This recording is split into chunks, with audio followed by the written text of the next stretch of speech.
Yes, I think we're live. Facebook says something went wrong. Facebook's always the wrong choice. How are you, folks? Let's see. Let's refresh. Let's see. Ba, ba, ba, ba. Da, da, da, da. Raymond Helfers, what's up, buddy? We got live if you want it. What do you want from life, right? The Tubes. Got live if you want it. Who was that? An album? Was that a Stones album? Got live if you want it. That's Stones, right? Help me out there, buddy. My memory is it's not what it used to be a minute ago. Okay, we always check our feeds. Here's it. 704. Okay, don't know who this is. All right, so we like to check all our feeds. I see Facebook is here. I see some folks. Da, da, da, da, da, da, da, 74305. Okay. Looks like Twitter's working. Okay. I don't have it together enough, nor do I have the budget to have like a whole bunch of screens. You know, when you really do this the right way, you have like 5 computers, and I got my old 2009 MacBook Pro here. I tell you, man, that's a war horse. This thing, 2009, folks, and it's killing it. You know, I record on this still. It's kind of my backup machine, and really impressed. What the impressive part is, it's until just recently when I got some files off of it, it was like 90% filled, the hard drive. 95 actually. I think I was down to single digits open gigabytes on there, and it worked fine. I was recording. So yeah, 09 was a great year for them, man. I mean, once in a while Apple has a bad year because they under design, you know, they do these they do this weird shit where they play to the they simplify it, you know. You can't call something pro, which would be for those of us who use this stuff in video production, audio production, on tour, and you know, video editing, audio editing, recording, people doing mastering, people doing, you know, serious number crunching shit. And then, but they've got that gaming and email and social media kind of audience, so they dumb the computers down. Anyway, rambling about computers to just set the show up here. How are you, folks? Oh yeah, I didn't check Twitter. I didn't check Twitch. That's always the weird one.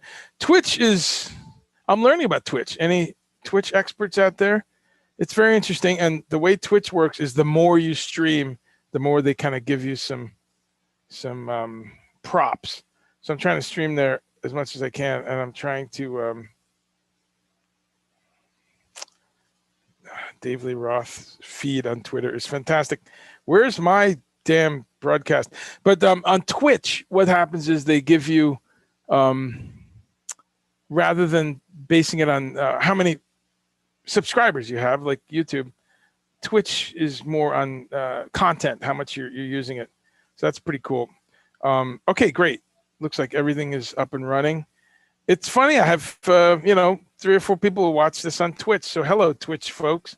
They stumble across it. They see the title maybe, or I've got some of my music up there. So, but whatever it takes, hey, if one person was watching, I would be deeply appreciative. I mean, I can't say that enough. You know, this is, I'd be sitting in my basement talking about plant-based food, vegetarian food anyway. I'd be mumbling to myself, and I'd be making a loop of it and, you know, playing it backwards.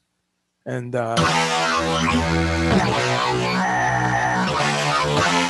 Adding some synthesizer noises.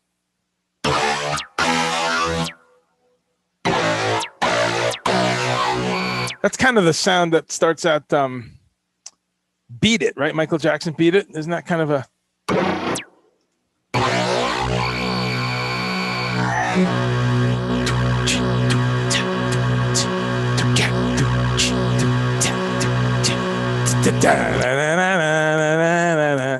I don't know. It's kind of a weird FM, although it wasn't FM. It was just probably an Oberheim or something. Anyway, cool sound. But I interrupted myself, thanking you folks for stopping by. Thanking you. We're giving thanks in this season, and I give thanks that anyone would stop by and check this out and have a chat. So let's see who's here. Denise Romano Bright. Hey, how are you? Going to get some work done. I hear you. But thanks for stopping by. Raymond Helfrich. Again, thank you. You were first to comment. Christopher Lowry is here. I am alive. Yeah. And yes, I did guess the Stones. It's funny, we just had the Stones on moments before I came down. Robin had this awesome playlist on, and I know you're supposed to hate playlists because they're the devil, but playlists are really, it's all semantics, folks. You know, I'm big on language and semantics. Playlist is a mixtape. We used to make mixtapes in the 70s and 80s. Now everyone's pissed off at it. You know, I only listen to albums, man. I only listen to albums. What's that? We all listen to albums. We also, I thought, all enjoyed a nice mix of cool songs. So she had this playlist on, and it was George Harrison based. You know, we love George Harrison and the Beatles around here. And been listening to him the past couple of days. Just so happens he was the anniversary of the day he died was 2 days ago. So that was a sad memory, 2001. But we had some stuff on, but oh, what a great playlist. You know, there was Wings, Baby I'm Amazed. There was some Elton John. You know, a lot of rock, just rock kind of 70s stuff. But the Stones came on, you know, so that's why, Raymond, I'm mentioning that on your behalf. Just listen to Beast of Burden. A song that would be banned today with, insensitive lyrics. You know, I want to talk today a little bit about words and semantics and language and terms. But one funny thing is this language cancel culture stuff. One thing I want to share in that area. Did you all see this where calling the president Diaper Don has now been termed insensitive? Yeah. Yes. Calling the president Diaper Don. There's a group saying that's offensive to disabled people, very many of whom, and my heart goes out to them. I mean, are you serious? We strive to make a better world for disabled people, for differently abled people, for, you know, people with that may be paraplegic or maybe injured or born in a manner that the physical world is challenging. My heart, it goes out to that. I've grown up with that outlook and that knowledge. My cousin is deaf, and so as a 5-6-year-old interacting with a deaf human being and understanding, wow, she's got a different navigation of our world. Wow, and hearing her and understanding she needs to see my lips to speak, and understanding she's not going to hear the doorbell or the phone or things. So, we're here for you, folks, with different realities. But to think that calling this guy Diaper Don because he's a crybaby and he's a little 5-year-old, which is the whole point, right? Or a 2-year-old. That's why we're calling him Diaper Don. And this is what worries me about where we're going with all the language stuff. We clearly are saying it because he's a baby. But I'm telling you, folks, go Google this. There's a movement saying, no, it's hurtful to those who wear diapers who may be disabled and incontinent. It's hurtful to them. So stop calling him Diaper Don. And I take a deep breath and I go, no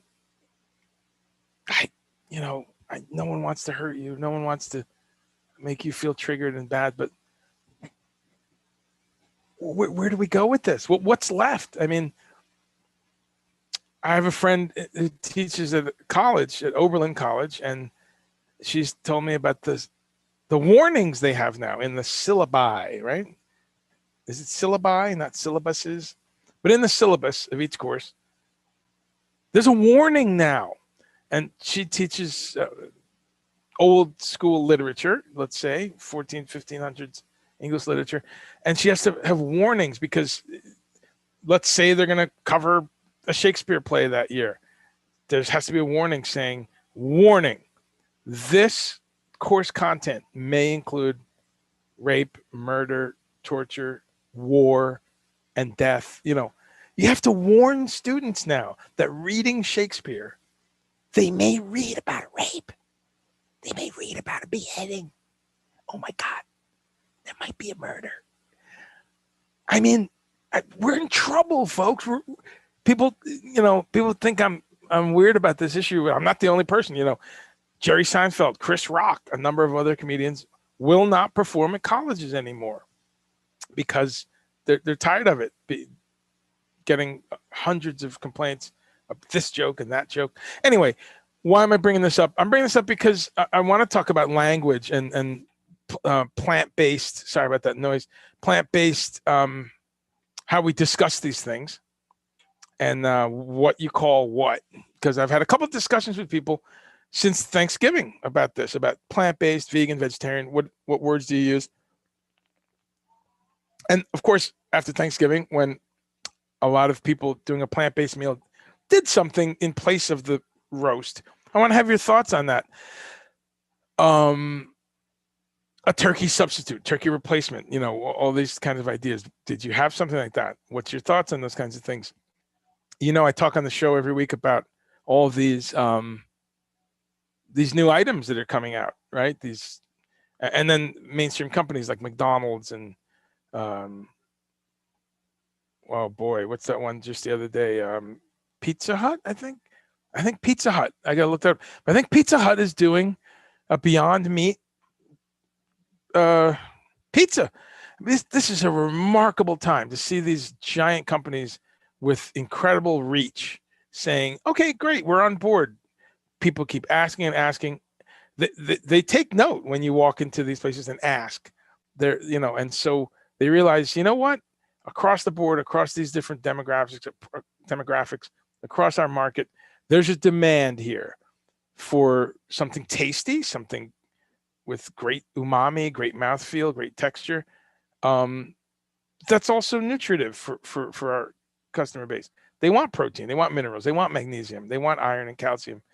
You know, those who are thinking that far down the road. Most are just thinking, I want something healthy, which encapsulates that. But we're in an interesting time where some of these companies are saying, hey, we can get those attributes from other sources. We can get that from pea protein, from wheat protein, from soy protein, from black beans, from whatever, olives and mushrooms and various things. So I want your thoughts on that. Like if you had a Thanksgiving that was meatless, especially. Where am I going to put my water so I don't? That's the danger being. I'm in a little semicircle, a little horseshoe of equipment here, and I've got, I don't want to.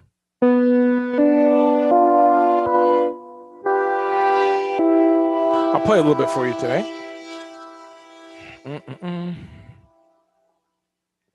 Let's put that water there, out of reach. Okay, cool. So let's see some thoughts and questions here. Raymond, what's up, buddy? I miss you, man. This is like going to be 2 years that we haven't toured. When did we tour Project Object? It was the 1st of December. I think it was early December last year, late November, early December, and we toured, and you were there, and it's a bummer, bro. No touring for a while, but we will again. And if we don't, then that was that period in time. History is like that. So, okay, let's see who else here. Your trombonist uses Twitch every week. Okay, that's cool. Send me a link. I want to see some see some live music. When I'm doing some work, I put on stuff all the time. So no kidding, folks. Put your SoundCloud link in here, your Spotify link, your Bandcamp link, your Twitch, your YouTube, whatever.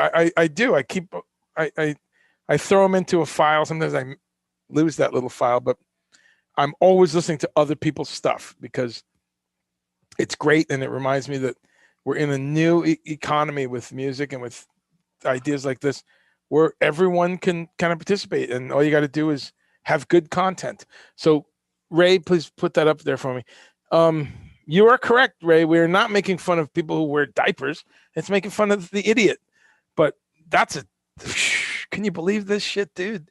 Someone found a way to create a boycott and a debate and a shaming and a cancel culture. I mean, man, this shit is dark. And I'm, anyway. Hey, RB Kratz and Lori, I'm doing good. I'm doing all right today. Not enough caffeine, but we're doing okay. Tony Walmsley, how are you, sir? Good evening. Are you you're in England, right? Yeah, we talked about this last week. You're in Hull, Paris, or maybe Hull, as David Bowie would say. So good to see you, man. Tony, I've been in a very Anglophile mood because we've been watching The Crown. Finally, I know, late to the game, way late, years later. I know it's been on for 4 years, but we just started checking it out, and it's great. I'm a history buff. There's me a minute ago. Talked about this last week. You're in Hull, Paris, or maybe Hull, as David Bowie would say. So good to see you, man. Tony, I've been in a very Anglophile mood because we've been watching The Crown. There we go. Little avant-garde mixing board treatment. Hey, Anton Roulart, what's up, buddy? So I have a couple people from Europe keying in at what time is it over there? Says 8:30 something. 8 or 9:30 for y'all. Hey, Anton. So Anton's checking in from Netherlands, and Sabina is there. How are you, Sabina? Sabina's checking in from somewhere in Germany. Somewhere in Deutschland, and also Netherlands. We have Anton. 9:30. Okay, cool. So it's you're 6 hours. That's great, man. Hey, man, we should catch up. Let's catch up on a Zoom cocktail or something soon and just shoot the shit. And I'd love to hear how Amsterdam's doing, man. I know it's gone up and down with the coronavirus numbers. Some of these European cities are very interesting to learn about because, wow. To me, it's chilling because some of y'all did the right thing in the beginning. You did it. You had numbers, tiny numbers. Then the summer came along and some of those cities opened up, especially Paris and London. Pubs were open, sidewalk cafes, and boom, the numbers. So I wish we would look and learn, and think about what we're doing there. So, okay, Sabina, straight from the Baltic Sea. Oh, that's great. I love the Baltic. That's awesome. So what did people have today for lunch? We always talk a little bit about our and please, let me know just what you had that was plant-based. Not really interested in your turkey sub or things like that. But let's go over a couple pictures here. How about the simple joy? Where is it? Why isn't this picture loading? Okay. How about the simple joy of, let's get the focus on this. The simple joy of roasted cherry tomatoes. Just roasted. Just cut them in half, dust them with olive oil and some za'atar. Za'atar is a Middle Eastern spice blend. Oh, man, so good. Just roast. I'm about simplicity, folks. And what you want to do is just be able to walk into that produce section and just look at, because we're all in a hurry, or we often are, or who wants to sit in the kitchen forever? Um, I hardly sit in the kitchen forever these days because my other half, Robin, is such an incredible cook. But I do cook, and I love to cook, and I do a lot of baking and stews and soups and things, curries. I like making Thai food, Indian food. But one of the things that's important to do is just walk into that produce aisle and just look around and go, oh, great, that's in season, or this or that. And just kind of think of the simplest shit you can do. And I'm a big fan of baking for that reason. I'm a big fan of raw food and eating some fruit every day, eating some salad every day. Crucial, folks, crucial to eat uncooked food. I mean, it's the key. But if you are going to cook gently, steam and bake. And if you're going to fry and saute, keep that, like the third on your list.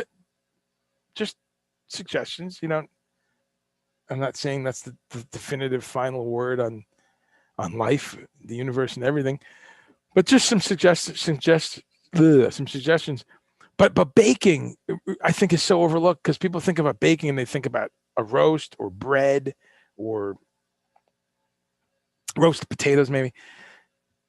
But people don't think about, we roast eggplants, onions, garlic, sweet potatoes, white potatoes, blue potatoes, all kinds of potatoes. We grew our own potatoes a little bit this year. I showed some pictures last week. We roast tomatoes. I said squash, but even within squash, you got 4 or 5. We'll do acorn squash, butternut squash, pumpkin squash. So remember that roasting is stupidly easy. That's the point. If you don't have time, you can't focus, you're not interested in spending too much time in the kitchen, roasting is your friend, because turn that oven on, just get it to 350, somewhere between 350, 450, depending on what it is. And while that's heating up, chop up or prepare what you're going to roast. And we do things together. So we'll often roast a couple potatoes, 2 heads of garlic that are sliced, just chop the top off so that you can pull the actual pieces of garlic out after they're baked. Dust everything with olive oil. That's de rigueur. Sprinkle a little sea salt, and then whatever you like. Parsley, sage, rosemary, and thyme. As Simon and Garfunkel would say, anything you like. Chili pepper, chili powder, paprika, za'atar, Middle Eastern spices, some Asian spices. It's so simple. My point is, in minutes, you're done with your part of it, right? Which was turning the damn oven on, looking around and look in your fridge, say, oh man, this eggplant, why haven't I used this yet? Or what? Celery is great baked. It just softens into this soft, chewy thing, and some of the oils or whatever in it kind of come out. It's just a tasty thing. Leeks are incredible baked. Anything in that allium family, actually. Garlic, scallions, leeks, onions. Oh man, bake some onions, folks. We do it all the time. We'll cut like 8 onions in half and have a pan with 16 halves of onions. Wow, onions are incredible baked. Just incredible. They caramelize a little bit. The sugars come out of them. The sweetness, they turn into this buttery, soft. And if you bake them enough, it's spreadable. Imagine spreadable onions and spreadable garlic.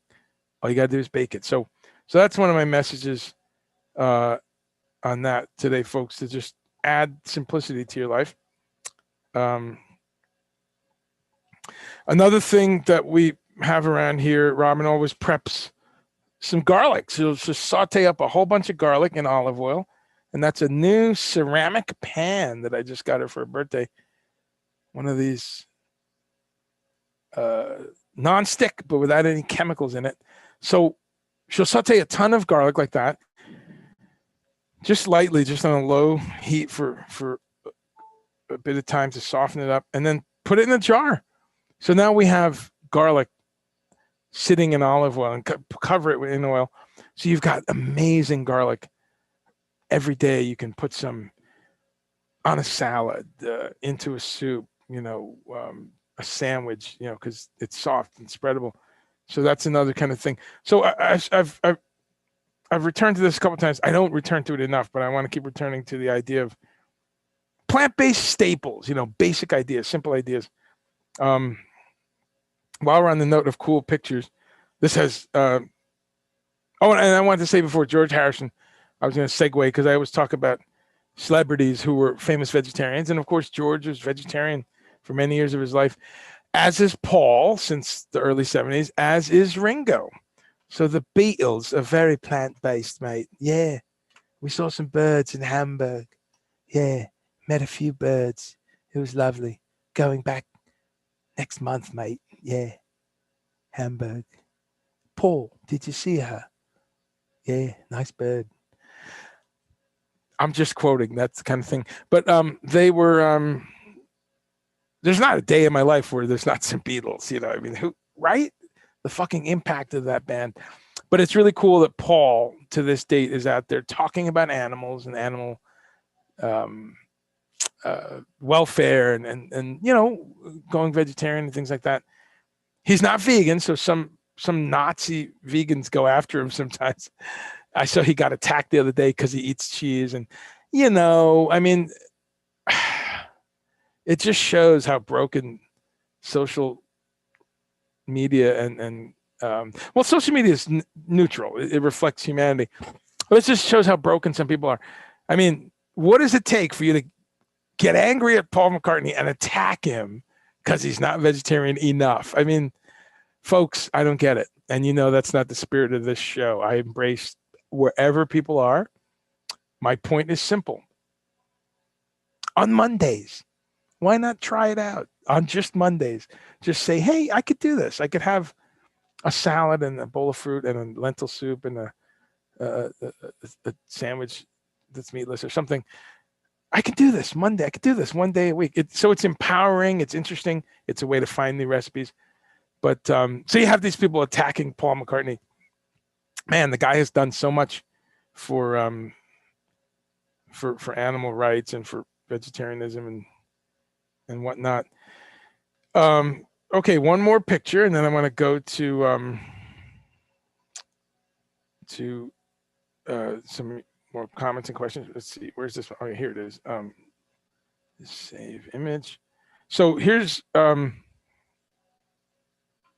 something tickling my throat. I need a cup of tea or something. So this is my lunch. We always talk about, what did you have today? I love a big salad. That's kind of my favorite right there, folks. Like if I could, that's it. I get a huge handful of fresh romaine and tear it up, and that's on the bottom. And then there's some black beans, a dollop of hummus with some of those roasted tomatoes. What else is there? Let me switch the angle. There's some artichoke hearts. As I said, black beans, some of that garlic, just delicious. I usually make a salad like that every couple of days. Today, my dear other half made some hummus and the salad. But yeah, that's, again, I like easy. So for me, it's like, I'll just go to the fridge, romaine lettuce, always have that on hand. That's the basis. And then it's the sky's the limit. Look in the fridge. What do I have? Some olives, some pickles, a little bit of that sauteed tempeh from 2 nights ago. Oh, half a sweet potato. That goes in there. Some scallions. Great. Fresh scallions. Feeling like a little more protein. Some sunflower seeds, some pumpkin seeds, some hemp seeds, or open a can of beans, black beans, white beans, green peas, all of those rich in protein. So I encourage folks to, in our rushed modern society where no one ever seems to have time, go back to those simple things, the simple, like, oh shit, I got 10 minutes before this Zoom. I need to eat something really quick, or, going out the door. Go back to those simple things, roasting things, throwing together a salad. There ain't much easier than that, folks. Okay, so let's see what we got.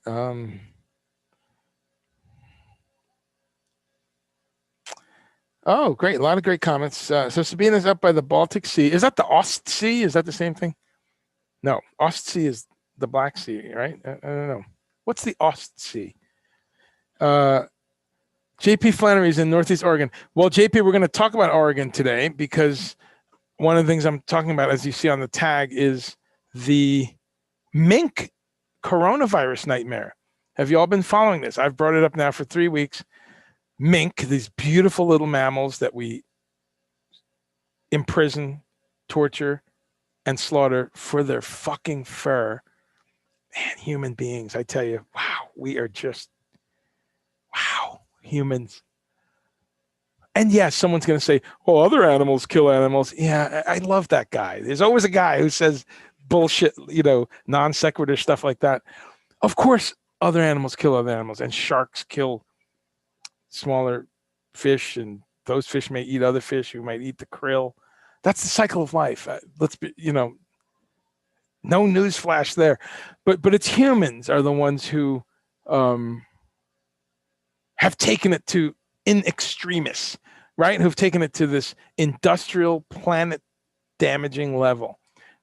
The hog farms with the giant pools of waste and manure that are polluting countless American lakes, rivers, streams. I know what happens in other countries, but I live in America. So A, I live here, so my focus is here because that's where I know a bunch more about it.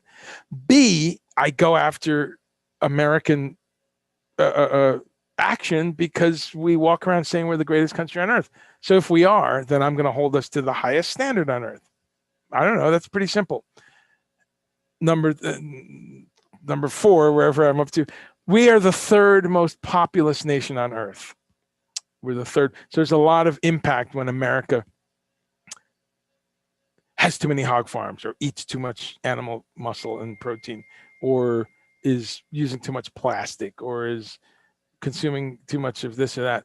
When America does it, it's a big impact because we have the third biggest population on earth, and of those 3, the most affluent. Okay, it's China, India, then us. We're the ones where we have an impact. So we need to look at American habits and business trends because we impact so much of the world. That's why it's so tragic we were out of the Paris Accord, the climate change thing, and what our completely ignorant president did not understand is because he would compare us to all these other countries, some of them the size of Texas. He would just compare us, and it's like, dude, you don't get it. We need to be in it because we're the third most populous nation on earth. I bet you $1,000 he doesn't fucking know that. I bet you he doesn't know. I bet you he couldn't name the 5 most populous countries on earth. I don't know. I think that would be good basic info. What does this have to do with anything? Well, I'm talking about animal agriculture. I'm talking about our impact on animals, and I'm talking about how this mink nightmare is blowing up in our faces. So we're going to talk about that a little bit, and I'll put some screen sharing up. But the mink, whatever you call them, I call them, slave drivers. But the mink farmers, doesn't that put a cute spin on it? I'm just farming mink. No, you're a fucking murderer and the torturer of beautiful sentient mammals. That's what you are. But so these mink people in Denmark, Netherlands, over here now in 3 states at least, Utah, Wisconsin, and Oregon all have mink slaughter operations that have turned up coronavirus blow-ups in both the mink and in the people that handle the whole factory. Yeah. So, and what we're seeing is a mutation of the coronavirus in those infections. So that's a problem, folks. So did you follow that? The coronavirus seems to have gotten into the mink from someone that's a handler or, capturing them and doing things. It gets in the mink population, spreads in the mink population like wildfire, because if a mink gets it, if you think about it, another mammal gets this, they're not distancing or doing it. They're crowded into these miserable, horrible conditions because we're humans and that's what we do. So they all catch it. The scary part is the fucking virus mutates in the mink population. Yeah. Go read about this. In Denmark, they're freaking out in Denmark because they've already slaughtered, I think it's 17 million is the number I last checked, 17 million mink, and buried them in mass graves. But some of the cadavers are starting to either swell up or decay or something and come back up out of the earth. So there's these, it's really sickening. I'm not making this up. Go look. And this isn't on Alex Jones or my buddy's YouTube or any of this bullshit. I have people who send me bullshit all the time. It's great. I have like a dozen friends who think it's cute to send me just bullshit from, here's a guy in South Africa that's a researcher.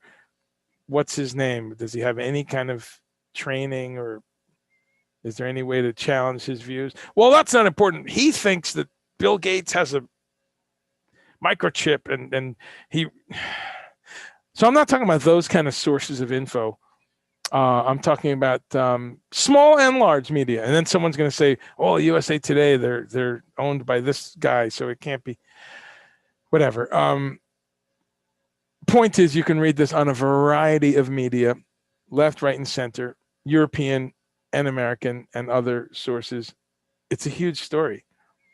If you start with the Denmark, if you just punch in Denmark, COVID, mink, your mind's going to be blown. And I bring this up because, let's see, JP Flannery. So you're in Oregon. So JP, that's what triggered that memory, because I just read that in Oregon, sadly, this situation is happening. So let's see some other questions. Let's talk about some food. Yeah, I just showed you what I had. Arby Kratz, that sounds delicious. Miso broth, shredded carrots, and spinach soup. Delicious. Sabina, chocolate chip cookies treat. Oh, yum. Not some part of your Advent tradition. I love it. I love that Advent vibe too in Europe, just kind of taking the whole season and acknowledging the solstice and kind of where the different moons, the full moons and stuff. Just fantastic. I'm 55, so there's time, right? But always regret not moving around the world a little bit more. I've lived in the Caribbean, I've lived in South America, lived in North America, but I'd love some point in my life to live in some place like Canada even. I love like the southeastern part of Canada, like Montreal, Quebec, that whole area. Oh, exquisite. Just, wow, amazing area. And we can just drive there. But certainly living in some place like Germany or the Netherlands or Lithuania or England or Spain or Portugal, man, I would love that. And also going back to South America. So that's still in the cards, folks. Sell everything, get the fuck out of here, and go to one of these places where they talk about Advent. Okay, so that sounds delicious, Sabina. Chocolate chip cookies are always good news. Bake gently, folks. That's right. I think you're getting baked on something else, JP Flannery, but I won't tell anyone. Just kidding. But of course, I endorse that too, and it's legal. Celebrity roast with Dean Martin were classic. And Vassam is in the house. What's up, buddy? JP Flannery says, calling all vegetables. Yes. Don Preston, right? Call any vegetable. Don, who's going to be on the show in a couple weeks, we keep not getting together on it, but Don says, I'd love to be on your show. He is, maybe I'll see if he'll come on today. Don was vegetarian back in the early mothers, and, Frank would make fun of it, he would credit, if you look at some of those albums, in the credits, it says Don Preston, keyboards, synthesizer, and brown rice, right? Isn't that in Uncle Meat or something? Let's see what Don's doing right now. I always forget to remind him the day before.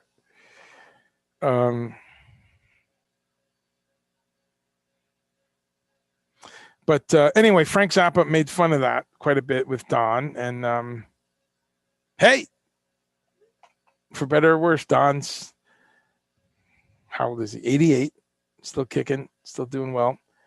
He says the key to great health is playing a lot of tennis and yoga and positive attitude.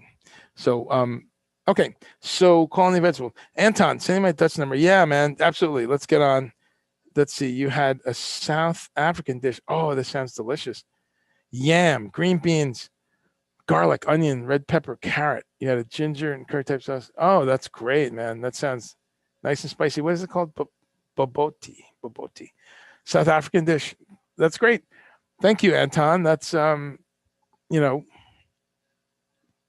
that's one of the beautiful things in Netherlands. Of course, we talk about this a lot on this show, and I want to talk a little bit about whether y'all have seen The Crown, because as I said, we've been watching that. But one of the issues is imperialism, colonialism, and how these European countries underdeveloped Africa. They went in and fucked Africa over. And so that's history. It happened. The key is, how do you approach it today? How do you talk about it? Reparations? Do you want to? No. How about fixing the economies, right? Helping them thrive, being fair to them, letting them have self-determination, and reparations in the form of plunging some investment back into Africa, maybe. I think Europe still has a long way to go to do that, as does the United States. The United States should have a massive program of reinvestment in Africa right now. I don't want a reparations check. I want to see my tax dollars reinvested in Africa, helping farmers and local production and helping them grow industries and helping them have the basics, right? Water, wells, access to healthcare, building schools, solar power. Wow. If solar power should be central anywhere, it's tropical and sunny areas of Africa. But the Dutch, of course, were in South Africa, and that was a bloody time and a terrible time. But the beauty in that, you always got to find the beauty. The beauty is, when I go to Netherlands, the modern people today are just beautiful, egalitarian, open, accepting people. It's one of the most diverse places, actually. When I go to Netherlands, I see Black, white, Asian, Christian, Muslim, Jewish, Hindu, Buddhist, atheists. I see, punk rockers and people in suits walking side by side. LGBT, they're 100 years ahead. 100 years ahead. They were already, I'm serious, in the early 1900s saying, hey, let's, figure this out for same-sex people. Let's have some rights and some. So Netherlands is incredible, when you look at that history that's evolved. But one of the things that's beautiful is the food, and how in the Netherlands, I always find food from 3 of their colonies that are delicious. All around Netherlands, you find amazing Indonesian food, Surinamese food, and South African food. And so, again, I'm always looking for, what's the silver lining of this, any situation there is. We have to. And that's one of them that the Dutch people have really embraced in a proper way some of these cultures that they went and, and colonized around the planet, So that's a beautiful, you triggered a beautiful story there, I think, Anton, because it reminds me that there's so much positive, and food can help us, do some cross-cultural stuff. Hardwood charcoal, that, it doesn't sound too delicious, Arby Kratz, but is that what you had today? So, charcoal can be very detoxifying. So maybe that's what you're doing. I'm kidding, of course. You had the glühwein. I don't know how to pronounce that, but as soon as I see that umlauts, I go crazy. Glühwein. Is that some sort of wine? Daniel Roche, what's up, buddy? You had your veggies today. Thank you for the pleasant reminder. Oh, man. See, that's it. That makes my day. To know that all of y'all make my day, but to know one more person said, hey, it's Monday. Let me have some veggies. Hey, bro, that real talk, that means so much to me. That's just a radiation of a positive thing happening out there. So I appreciate you saying that I reminded you. The Ostsee is the Baltic. Okay. Let's see. Raymond Helfrich. Sharks, yeah, eat octopi, all kinds of stuff. I didn't see Octopus Teacher. I need to. Larger is better is not always good. Exactly true. Yes, Pink Floyd. Mink Floyd. Yes, Mink Floyd. Leave those Mink alone. Very good, Christopher. Let's see. Cyprus, as in Greece. Yeah. Is Cyprus part of Greece? I don't know. Is it? I've heard of the Cypriots, but Cyprus. I've never been there. Not yet. I need to. It's funny because last night on The Crown, they were in Greece because Prince Philip, who's still alive, 99 years old. Damn, that guy's got some stories, right? So Prince Philip was born in Greece, in Corfu, I believe. And so part of the plot, there's some stuff happens in Greece. His mom is there and all this. But I was thinking about how it's maybe the only area in Europe I've not been yet. I'd like to at some point. I've been everywhere else on tour. Been very fortunate. So grateful that music and touring has taken me to these beautiful places. I give thanks in this season of gratitude, and I really do. I couldn't have done it otherwise. I didn't have the money. I'm a middle class to lower middle class to just about poverty guy all my life, and could not have been to these beautiful places. So I always give thanks. But for some reason, the schedule has never gone to Greece. Been everywhere just around that. I've been to Turkey, been to Sofia, Bulgaria, been to Hungary many times, Poland, been to Kosovo, Herzegovina, whatever the proper name was at that point. And then been to all the big European countries. Haven't been to Liechtenstein, but everywhere around there, Switzerland, Germany, France, Poland, Lithuania, Russia, blah, blah, blah, England, Scotland, Northern Ireland, regular Ireland. But some reason, Greece, which I want to go to Greece, eat the food, see those ruins, but one of these days.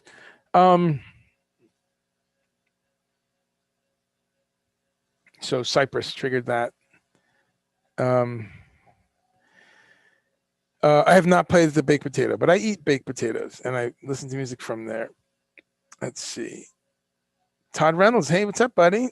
Veggies only for you today as well. That's great. And you are getting them local, which is really half the battle, right? It's all about the local. Todd, how's your local? What's going on for the winter? Do you guys have a CSA? Do the markets keep happening? I know you have a really great natural food store out there in Massachusetts, but you're in a great area for winter stuff. All the artisan pickles and maple syrup and dried things and smoked, organic, meats and things I know that some people eat are very available. These artisan, farm-raised, pasture-raised foods. So I applaud that. I had a couple conversations with people around this Thanksgiving thing about plants, and I just want to talk about that for a second.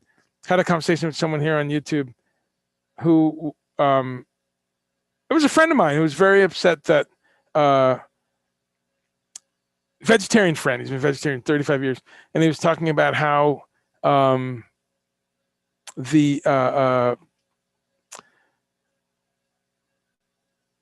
his feed was filled with pictures of turkey, people just showing that they had a turkey, which raises a couple issues for me. But he was just saying how upsetting it was. I'm sorry, I'm just trying to see if Don Preston messaged me now or is this earlier? Okay. But he was just discussing how it's like enough's enough, folks. I'm really done with seeing your turkeys and all this death and animal flesh. And he was just thinking out loud, I guess. And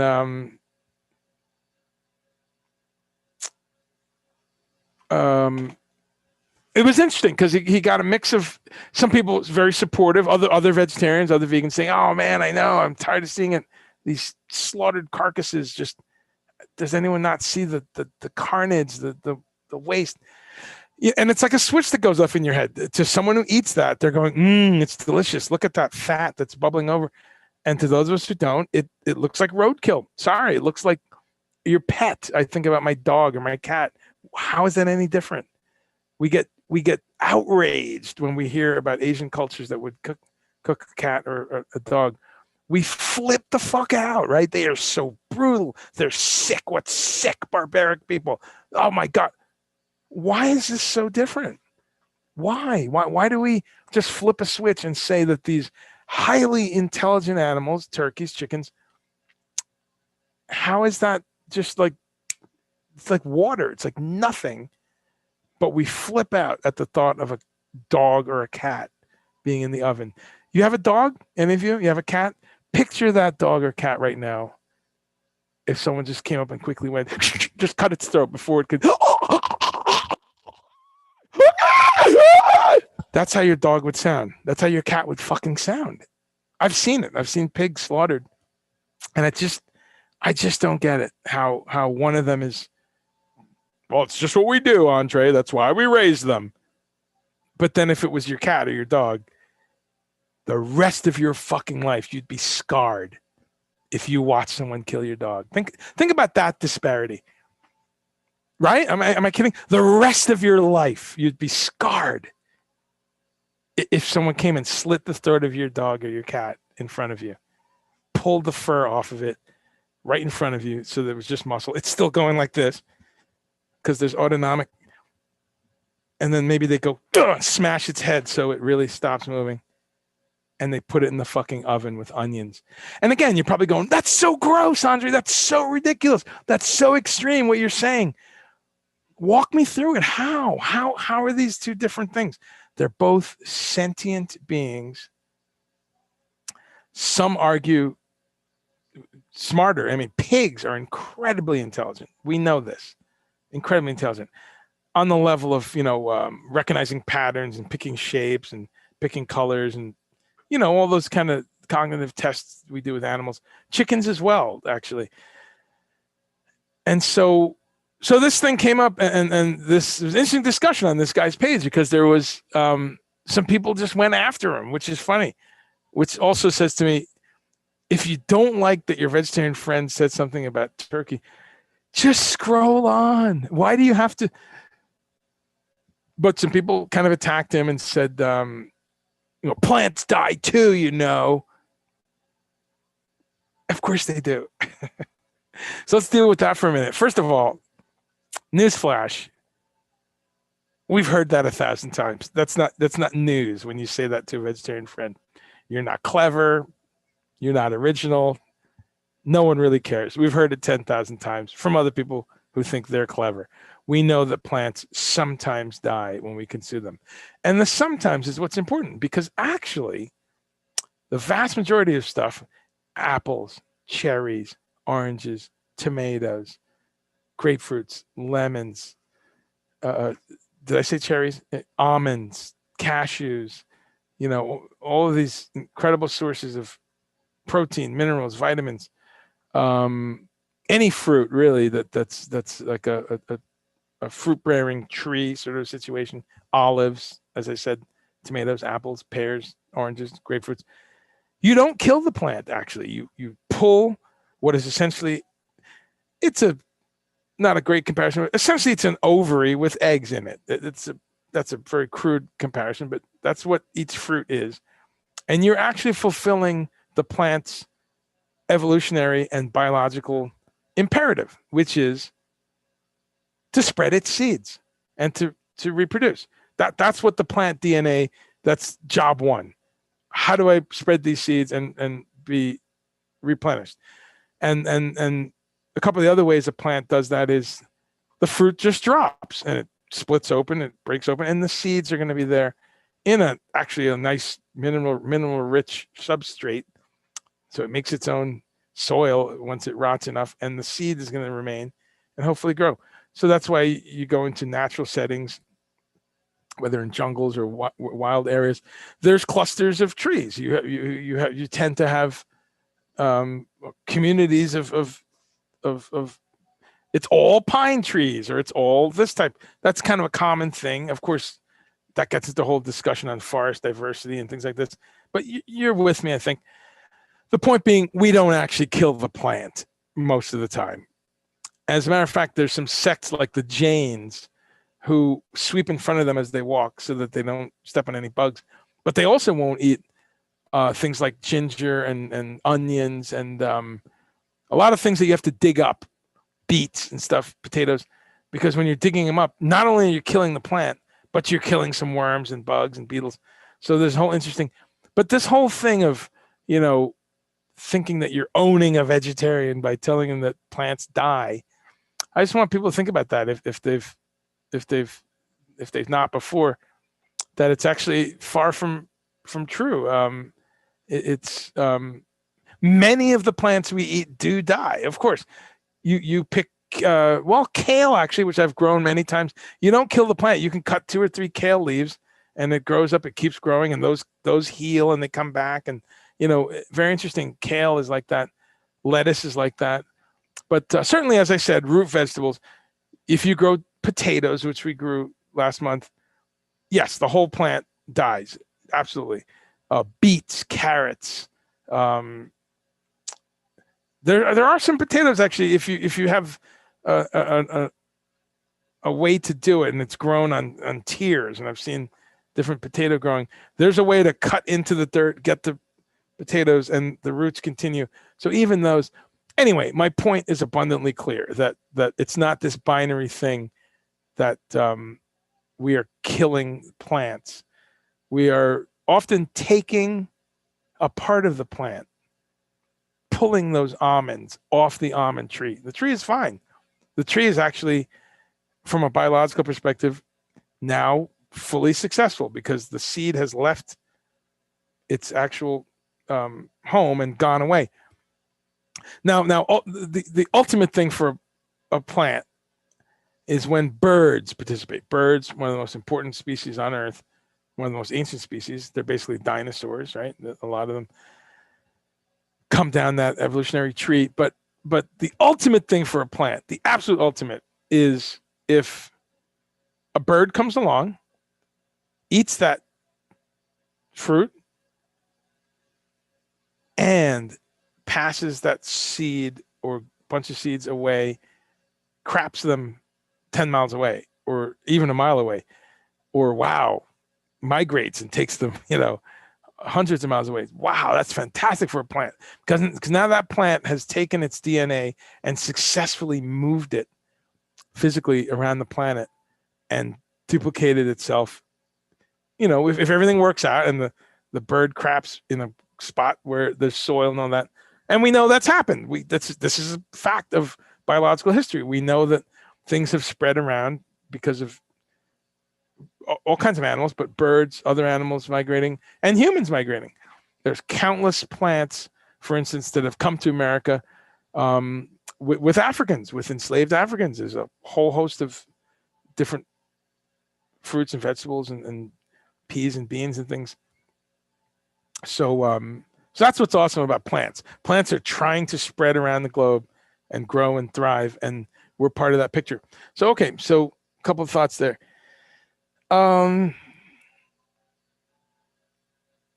Let's see. Okay, so yeah, Todd, thank you. Yeah, local. I mean, I expect no different, bro. Don't want to spill my water. Todd, we need to do a live stream on, we usually do a stream together on all kinds of issues, political issues, musical issues, but we should do one about natural food and natural stuff. In fact, if you're hanging around today, if you want to jump on, just send me a text, man. Come on, and we'll talk about food only, organic, the politics of food. So we'll have to get politics in there, but the idea of eating locally, staying locally, eating simply, and what it's like in New York City, where you used to live, versus where you live now, which is much more rural.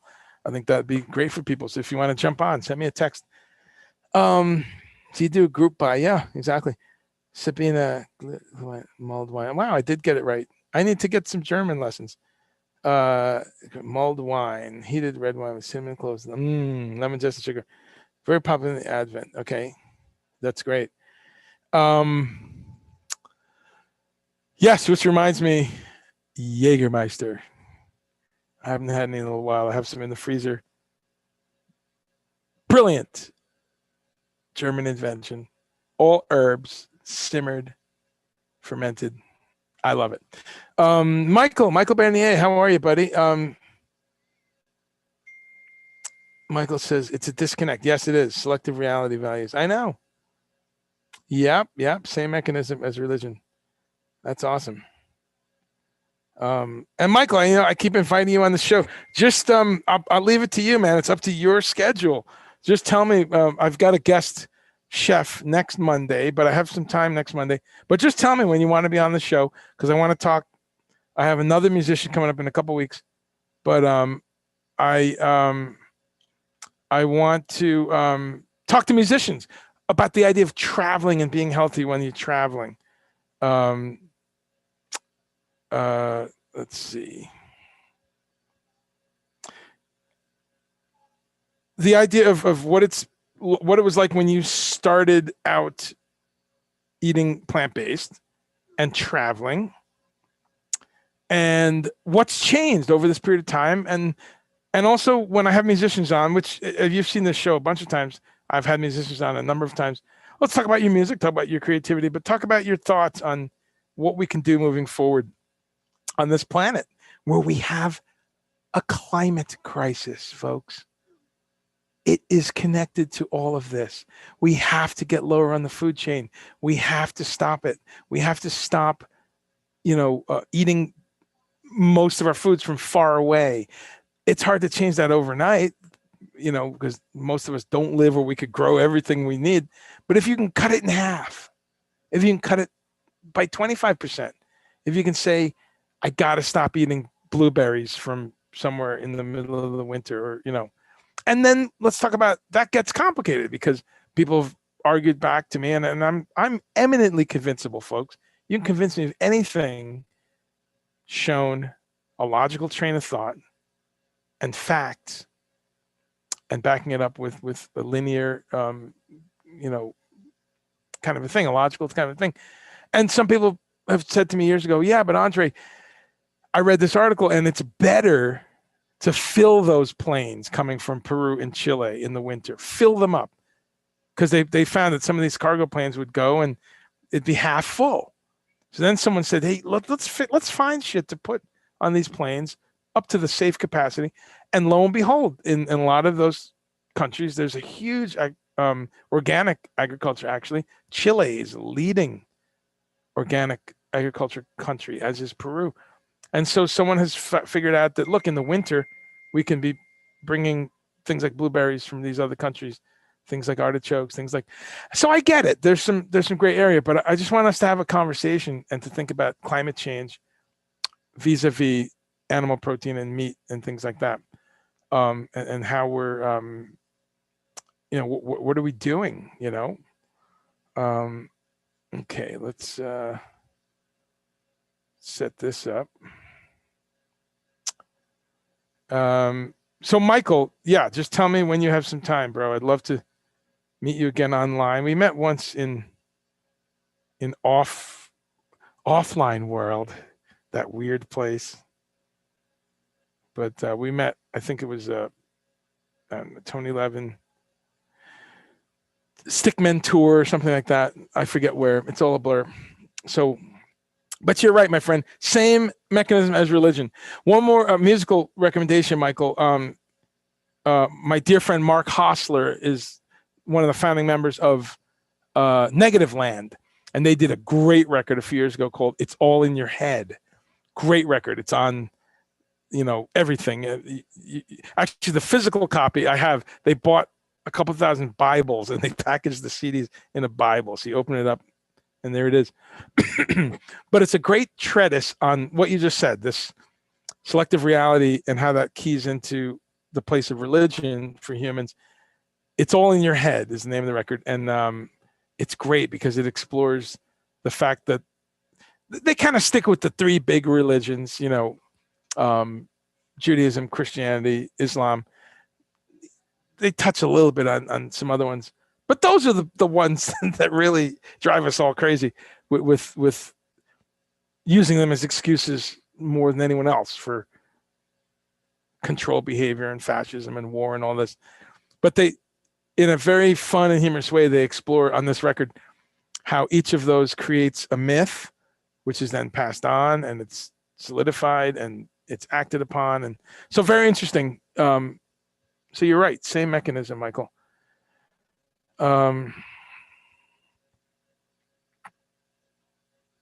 Yeah, offended and angry. Yeah. So very, very true.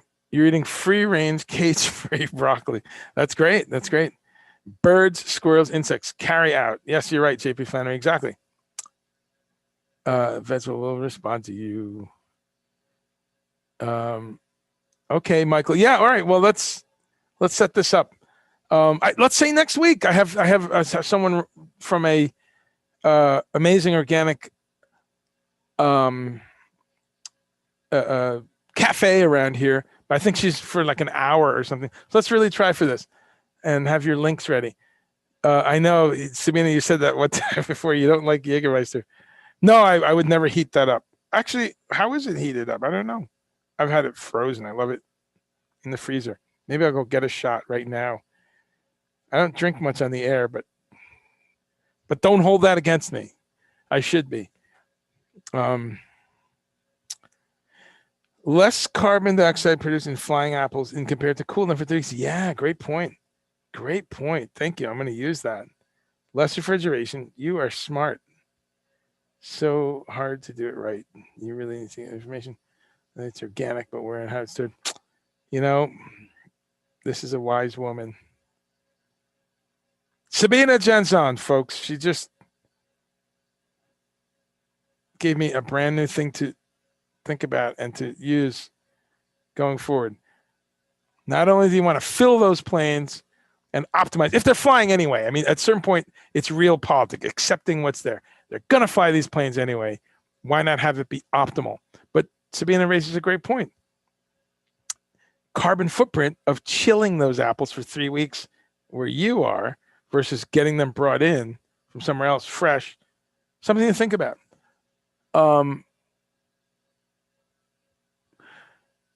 So the idea is to just keep thinking about it, folks. Keep challenging yourself. Keep pulling in new information. Keep trying to understand the different things. So, have your links ready. Okay, Michael. We'll see you later. And looks like my dear friend Todd Reynolds is here to join in. So let's bring in a surprise guest. Surprise. Hey, man. Hey. Happening here. Hello. Hey. Wait, let's see. The idea is to just keep thinking about it, folks. Keep challenging yourself. Keep pulling in new information. Keep trying to understand. Hey, Todd, hold on a second. Let me take your time. Fill my voice there. And can you hear me? I can hear you. You sound awesome. Let me see if I can sound awesome. Do I sound awesome? You do. We're both using mixing boards. This is my new. I told you I got a new mixing board. Yeah, you got a Zoom, right? I'm really loving it. My only tiny regrets, but one of them is now I'm thinking, man, should I have got the 20 channel? I want more, right? But it's like twice the money, so I really couldn't afford it. But I got a 12 channel. It's great. I've used all 12, and I'm ready going. But I could plug in a microphone that's just for. Yeah, I hear you. I don't have a mixing board, but man, just having multiple channels is enough, right? It's great. No, it's great. And then I'm sticking with this because this is small enough. It fits in my fly rig backpack. Right. I'm in heaven now. I can now get on a plane. Yeah. With the carry-on of my modular case, everything else in the backpack, and the clothes checked in the luggage. So I'm really happy about that. So how are you, my brother? You doing all right today? Great. I'm great. We're I just want to get the comments up here just in case, so I can watch it with you. I'm Right. doing great, and also just thank you. Such a always an honor to hang out with you any day of the week. So it's great. Yeah. I'm It's glad we can do this kind of impromptu. Let me turn this right. off. Great, and there we go. There we go. Oh, are Um, you streaming? Great. No, I just want to pull up the Facebook page because Okay. otherwise I can't see the comments at all. So Yeah, I'm you should just read. thinking to myself, why does Andre use Zoom for these like straight ahead chats on Facebook Live? And then I realized it's because he can always bring somebody in. That's awesome. That's it. It's funny because today I almost did it on OBS just to pull some other videos in and stuff. Right. I guess there's some way I could use both, but no, you hit it, my friend. That's exactly. I have Zoom, and as you know, I've done a few music chats where I have 6 or 8 people or something. Right. So yep, that's totally the reason. That's Um, and it also means I can. We completely did not plan this. People can, right. anyone watching should Right. know this is completely. But that's why I do it actually, and it's funny because I just forwarded you the link, and as a just in case sort of thing, I create a link and I send it to myself so that in a minute I can send it to someone like Grab you. it. Yeah. Yep. Yep. So Excellent. so let me. Good. So I'm good. You asked me how I was. I'm good. Isabel and I have been working really hard. We're doing a. I'm starting tomorrow, man. I get ready for this. Okay, It's every day called, thing. it's called the December Daily. Wow, I And we're can't. starting out with I think we're still a little on the fence. No, I think we've said 7 days. Eventually you'll hear Isabel like yell at me from the other room, I'm sure. Okay, Um 6 days, as in no, no, every no, day of the no, week. no, sorry, 7 minutes per Oh, stream. that's funny. 31 days. Wow. Like Well, like a quick in and out. And then on weekends, on a Sunday, right after we finish the stream, I'm just going to do like a just chatting session, right? So it'll be about, people have questions about, leveling up their virtual presence, sure. questions about Ableton 11. Let's see, Ableton Live 11. Let's see, what else? Just, anything. And I think I'm going to basically, and I'm going to do a loop a day, Right. make a quick loop every day, make some Sure. music. Then I'm going to start compiling that stuff Right. and maybe working with that material, and just hanging out with people on a Sunday. I love it. Everything's at 4:30. So 4:30 every day starting tomorrow, and the emails are going out now. Facebook posts are going out now.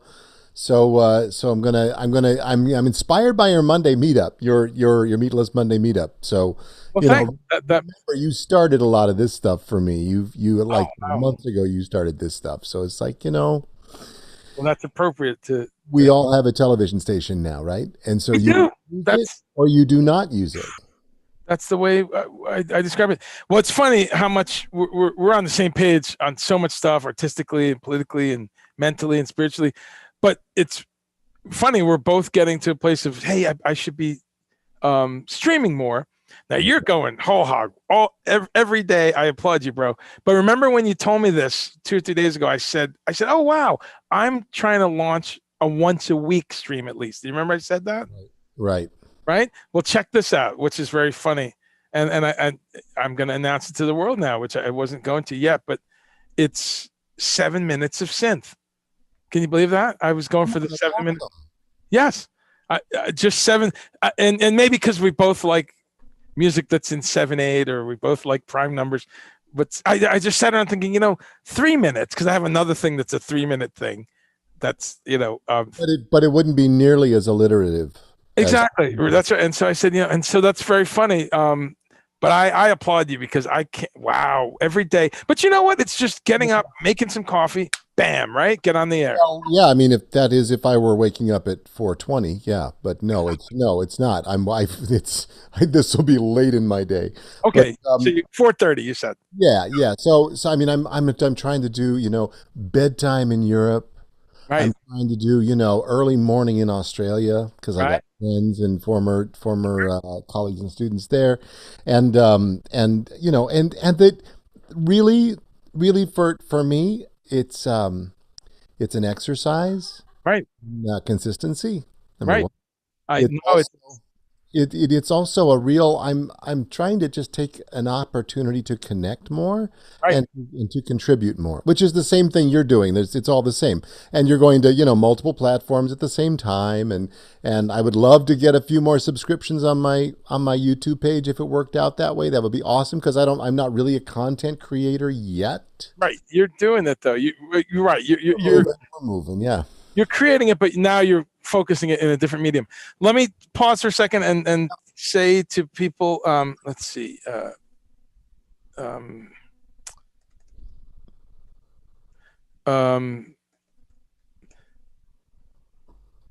let's see here. If there's any questions, I want to really keep up on them. Wake up at 4:20. Yes, I know. This And was as soon as you said 4:20, I thought about that. I was like, oh, okay, someone's going to make a pot joke. But Sabina, yes, decentralization. I'll come back to that. Very good point in a second.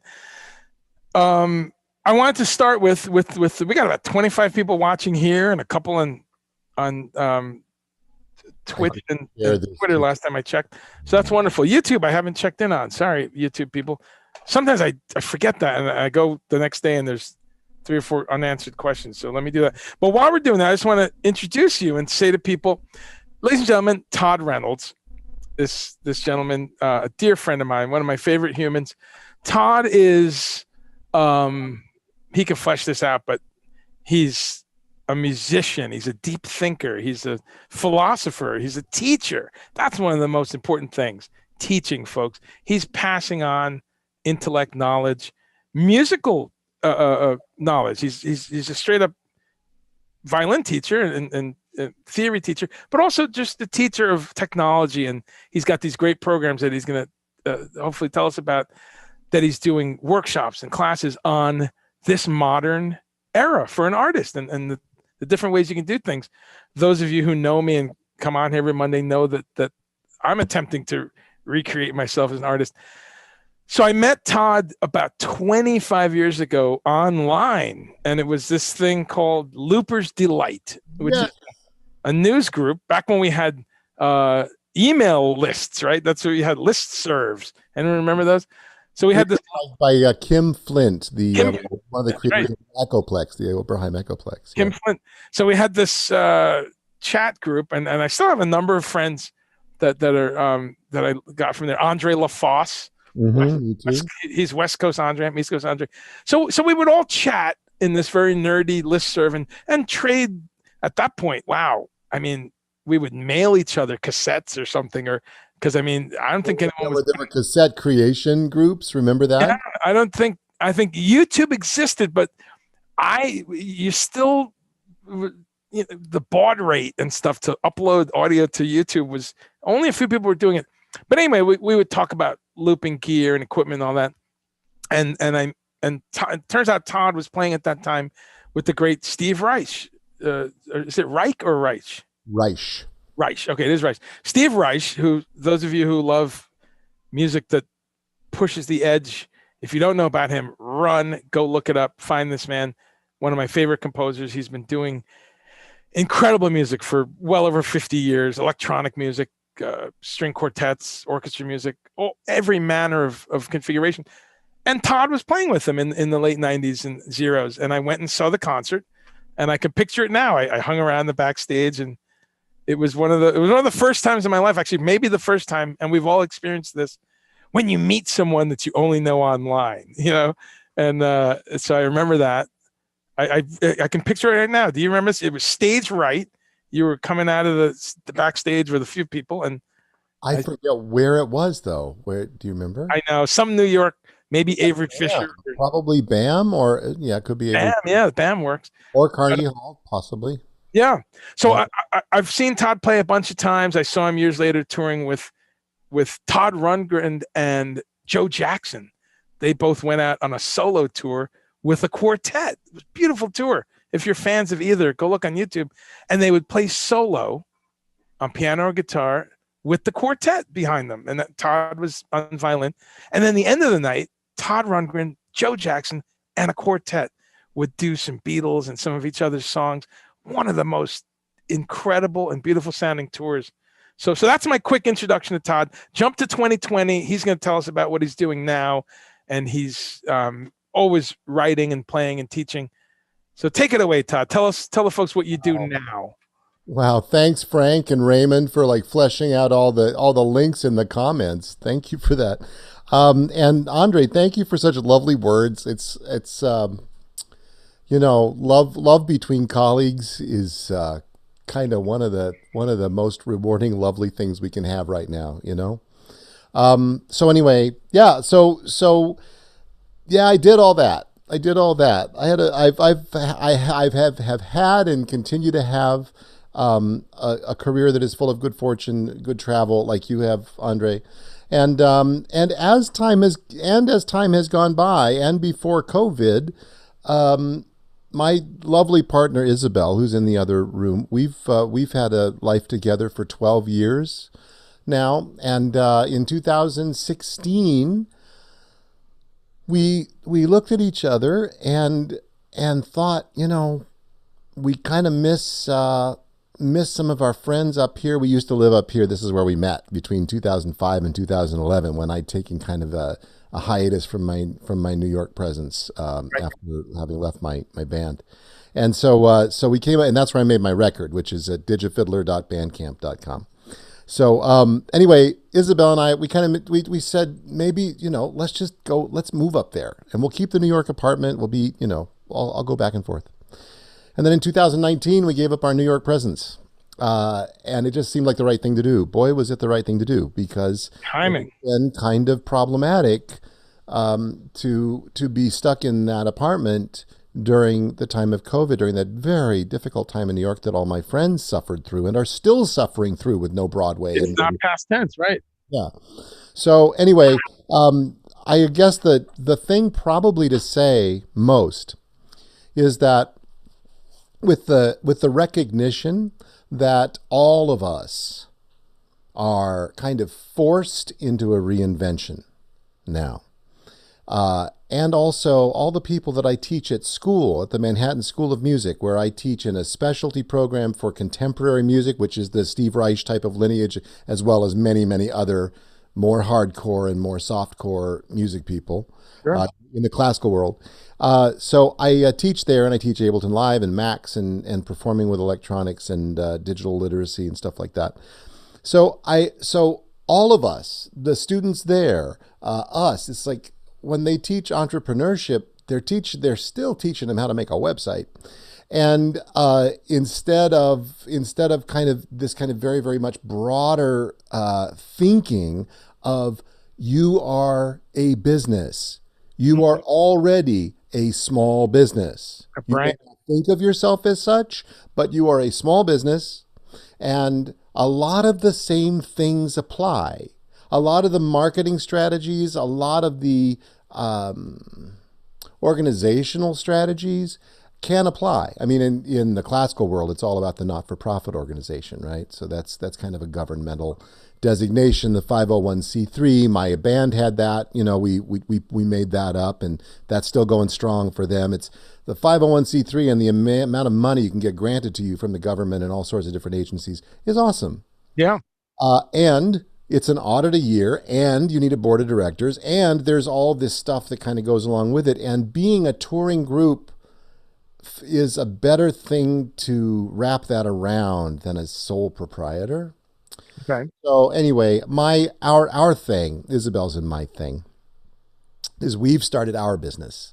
And I think, as everybody kind of is, like, I wouldn't say started our business. We started a business a long time ago as we worked for Holland America Cruise Lines for about a year and a half, and built a program for them that they asked us to build. And our business, however, we've kind of transformed into something that we hope is more useful at this point in time. And it is, as you mentioned, it's built around education. So the program is called, the site of sort of school, the platform is called Amplify This. Right. And we are just building it out. We started with an inaugural summer program. We had 8 lovely people in it who kind of formed a bond and a community right away. And then that passed, and we've been kind of thinking about how to move forward. So this is part of this December daily thing. Is I got offline for a while, and I stopped streaming so much. Sure. Because I was kind of obsessed with other things, Sure. other things that needed to get done. The sausage needed to get made in other ways. Right. So now I'm like doubling down again, and we're going in here, and then the next thing we're going to do is 2 or 3 level up your virtual presence weekends. It's just like it's basically 2 sessions on one day, 1 session on another on a Saturday and Sunday, and it's all about cameras and microphones and software, and about how you can actually take from wherever you are, Right. be it smart device or iPad or whatever, and level up your virtual presence. And it's also Great. about how to be with people and how to seek connection Sure. through live streaming on the internet. So that's the one thing we're doing. And then the next thing is we're putting think tanks together of 10 people. Okay. We're working hard at a format for this. I feel comfortable saying we're doing this, Right. but we're really sinking down into the design of it all, Okay. to make it an incredibly potent and worthwhile experience for 10 people for 2 hours. Okay. And in February, we're launching a 5-month program of guest artists and coaching and community building and teamwork and kind of project development.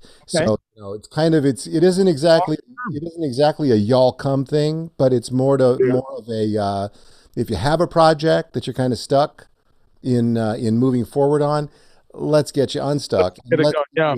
some ancillary, also, if you need some skill building, like if you do not know how to record yourself and you need to, I'll make a course for you and we'll get you to recording yourself. If you need to stream and you have no clue, here, we'll take all the people who don't know how to stream, Right. and we'll get you streaming. That's great. So it's that type of a kind of a long-term thing. So we're kind of setting our sights to June and July of next year. That's realism. That's, yeah, I got friends who think it's over in January or whatever, so no, I applaud that. I'm going to ask Isabel, if you can. I saw Isabel on here for, there she is. She says the meatless sausage. Well, that's funny, Isabel, because you heard me chuckle too. Of course, the funny thing, and we're going to talk about this, and we talk about this on the show all the time, the word sausage doesn't really mean meat. It means a cylindrical object that's pressed together. Think about that. I realized that I just let that fly out of my mouth without thinking about it. That's fine. It's not problematic. It leads to a humorous moment. That's all. So don't ever, you don't have to ever censor I'm not yourself. apologizing. I have Good. no idea. But it raises the very interesting point, which I've talked about this last week and the week before, how, just a sidebar, how in the 12th and 13th centuries, when meat was incredibly expensive in Europe, they would actually stuff sausages with a little bit of meat, yeah, but almond meal and egg whites and potato and whatever they had to bulk it out.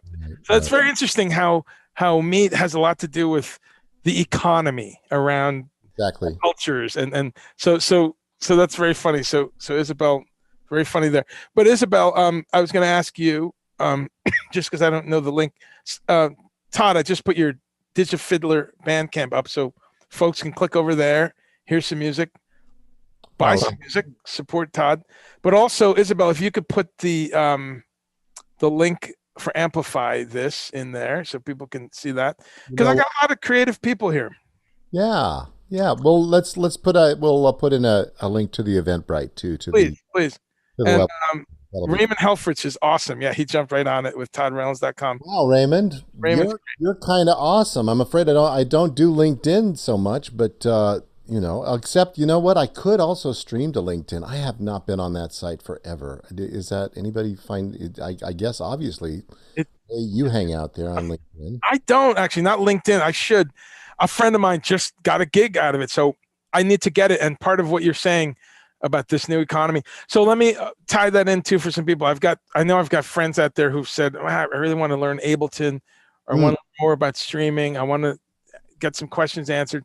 Definitely check out Todd's site, because he's got a couple tiers of things that he does. He does some content that, of course, is charged for, because it's a course, very intense and time-consuming course. But he's also got a lot of stuff that he does, workshops and Q&A and streaming. So definitely get on board, because you will learn something if you are a creative or someone who is interested in taking their art to this online level.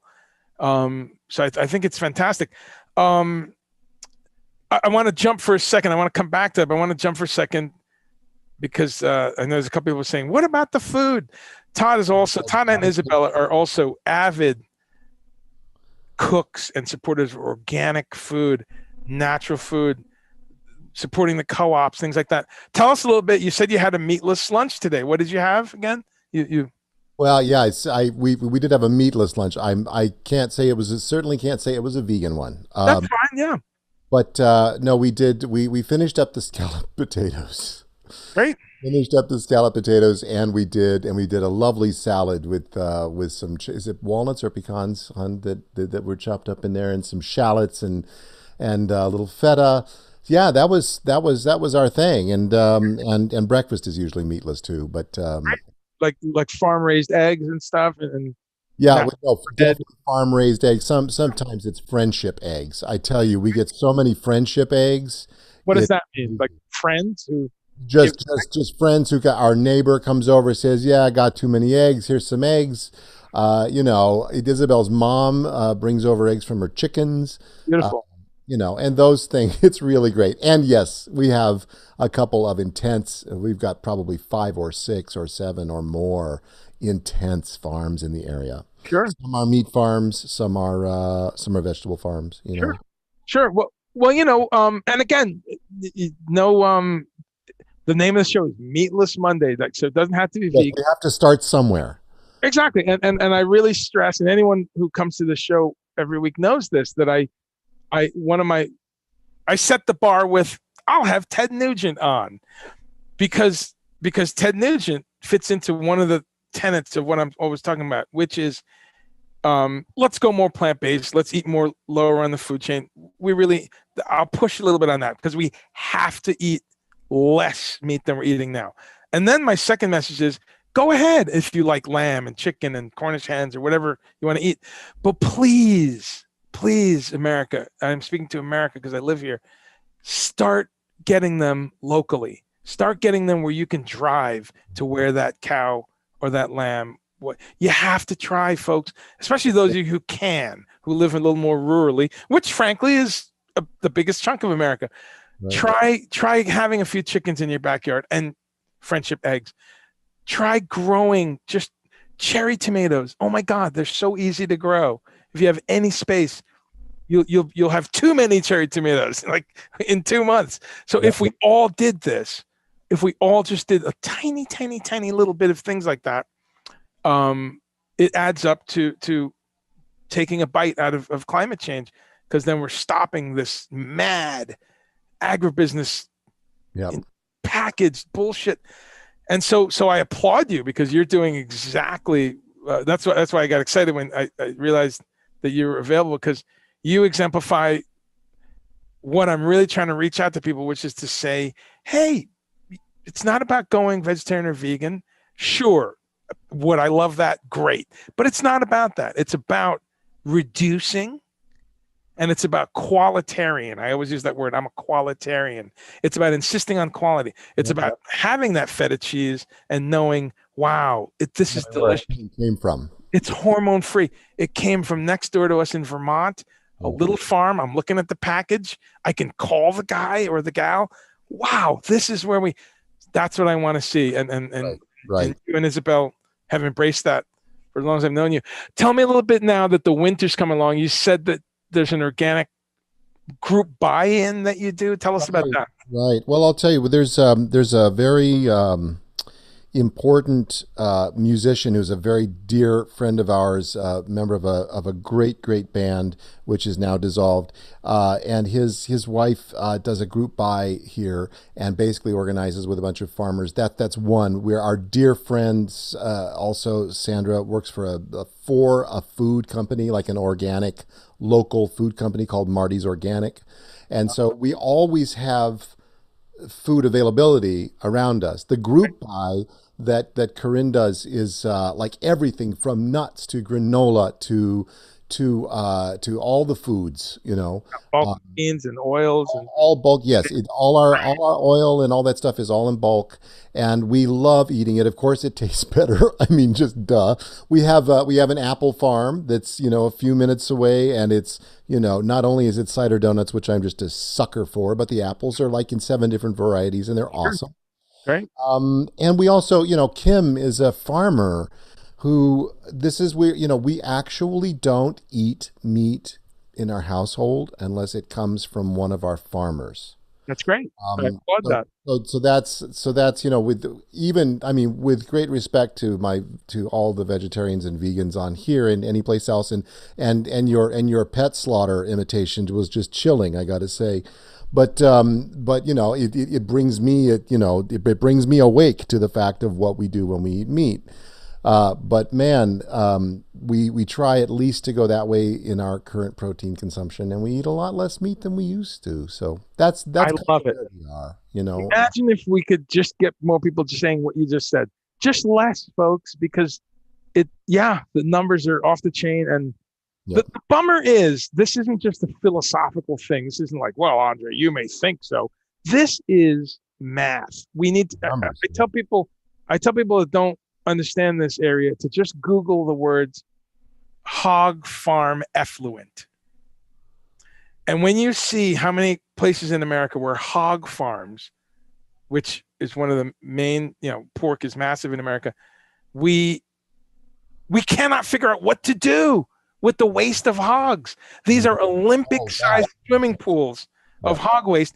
And everywhere, I'm telling you, folks, go Google it, go look it up. North Carolina, where I live, when there was the floods 2 years ago from the hurricane, we had a nightmare because all the floods were around these hog farms. The water went higher than the farms, and that pig effluent went everywhere. Tons of people got sick, animals died, crops were killed because this highly acidic shit, basically fermented shit, is now in all the fields.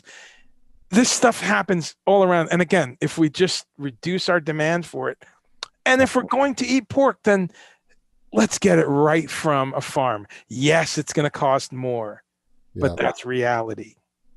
Yep. Right? Because you get what you pay for is also reality and always has been so.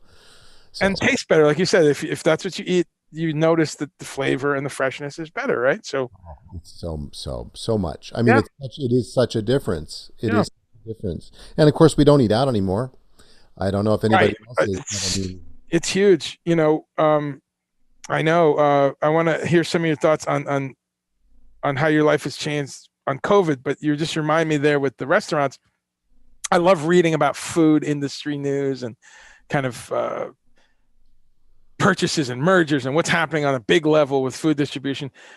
That's in my DNA. As you know, I spent over 15 years as a food retailer, food professional. So I would get these trade magazines, and I lived on that for nearly, co-owning a store for 10 years, especially. I would read this stuff. So I'm fascinated. And I just learned this. Did you know that butter sales are through the roof during this pandemic? Yes, I did know that. Yeah. So butter is way up because people are staying at home. They're cooking, they're baking, they're not eating out. And what interesting thing is at the beginning of this, the industry that sells butter, which is kind of adjacent to the milk industry, that's kind of a separate. There's the fluid milk industry, and then there's cheese and butter, and they're actually sometimes it overlaps. But the funny thing, separate lobbies, right? Say again. There are two separate lobbies. You know what? I'm sure it is because, and we'll touch on that in a minute. But what was interesting is at the beginning of this, the butter market fell out because all the restaurants closed. Mm-hmm. But in the article I was reading, they were saying, but you know what? We're actually up now beyond what we usually sell because everyone is using more butter in their homes. And this is true about all kinds. People are using more beans. People are using more wheat and flour and yeast. Yeast was hard to get for a while because everyone was baking, so there's all this. But real quick on the fluid milk thing, yes, actually the worst type of thing risk-wise for the dairy people is when it's liquid milk because it's got a short expiration date. So the most advantageous thing you can do is process it into cheese. Now you've got a couple years of shelf life, and the government will buy it. So our government has huge stockpiles of cheese, actually. I'll take it. Yeah. Well, there you go. And they're using it in a lot of these soup kitchens and free food settings. Yep. Cheese is always one of the things that you get because it's incredibly cheap. And we subsidize the dairy industry as taxpayers all the time because there's a glut. It's almost worthless. Right. There's so much milk produced that the value is tricky. So okay, so that's great. So you're getting local stuff. You do a buy-in. You're getting things from, and you live in Massachusetts, right? Which is a very farming, rural area. And we live in the upper left-hand corner, so it's kind of a triangle between Boston and New York. So it's kind of as far away as you can get. We got Vermont 5 minutes away on the north, and New York 10 minutes away on the Vermont on the north, and New York on the north. No, New York on the west. On the west. Yeah. So you get the best of it all. You get the New York apples and orchards. You get the Vermont orchards and maple and eggs and yep. I mean, all of our food really comes from Mass. We're not getting any. There is some stuff that comes from the Pioneer Valley too, but that comes through that company, Marty's Organic, which I cannot say enough about. I just don't. I think that they're more of a store supplier than they are a consumer supplier, so I can't really even advertise for them. But everybody should know that there are really good people out there working. Absolutely, to make food happen. Absolutely. And that's not easy at the beginning of the pandemic. Everything was falling out, just as you're saying. It's crazy. Let's see if we got some questions here.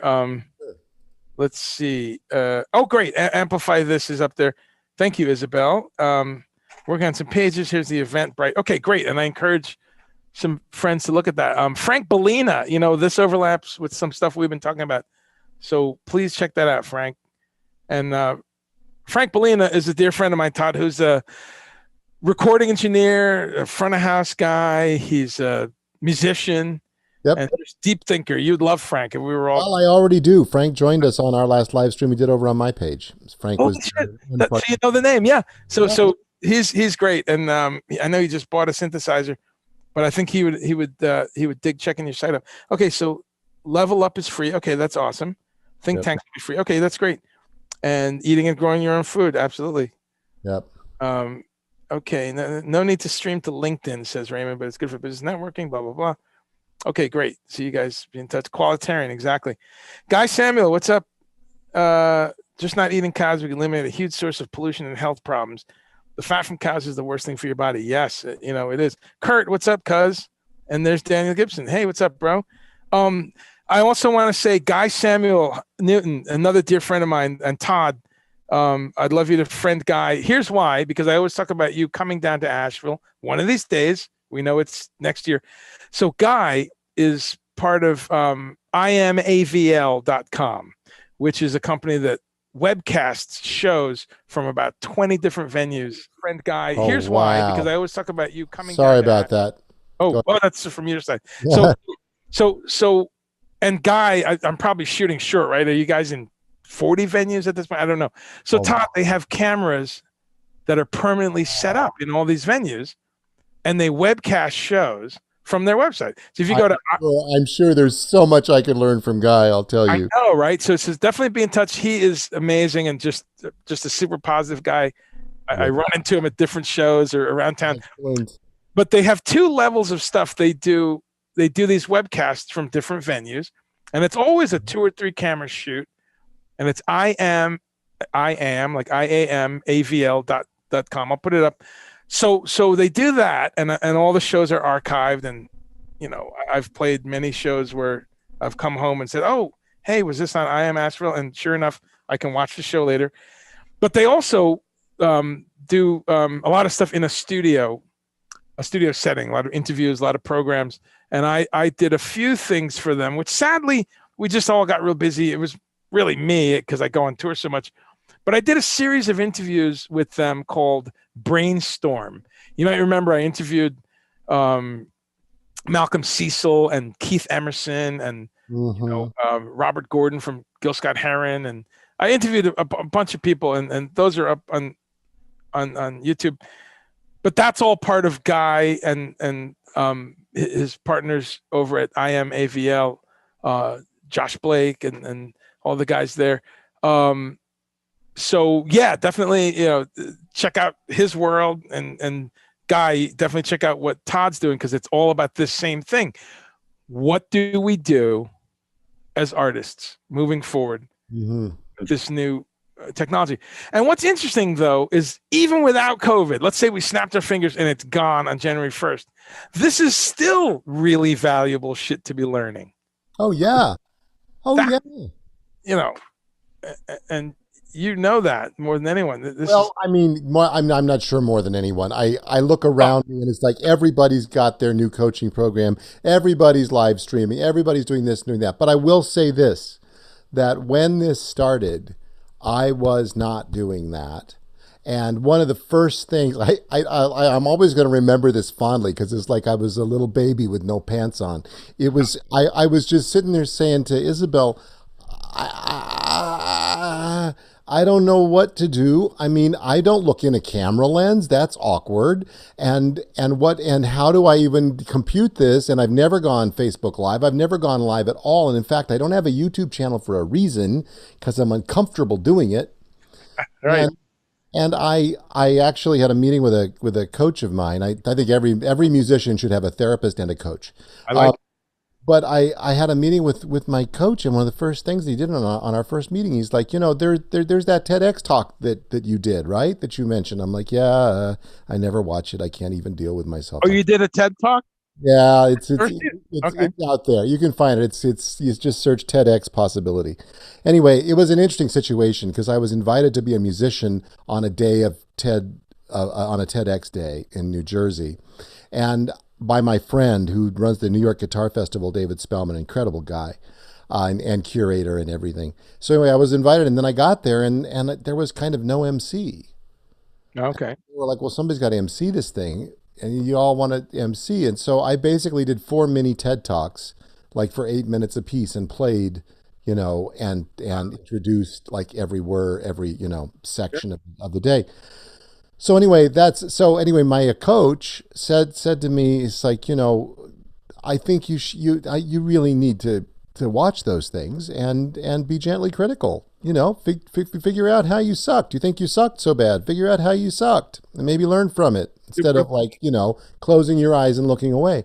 So I did that, and by about the next day, I had my face in a camera practicing, right? That's right. And then Huge. my dear father-in-law, Liz's dear dad, gave me his camera, which I'm looking at you into now.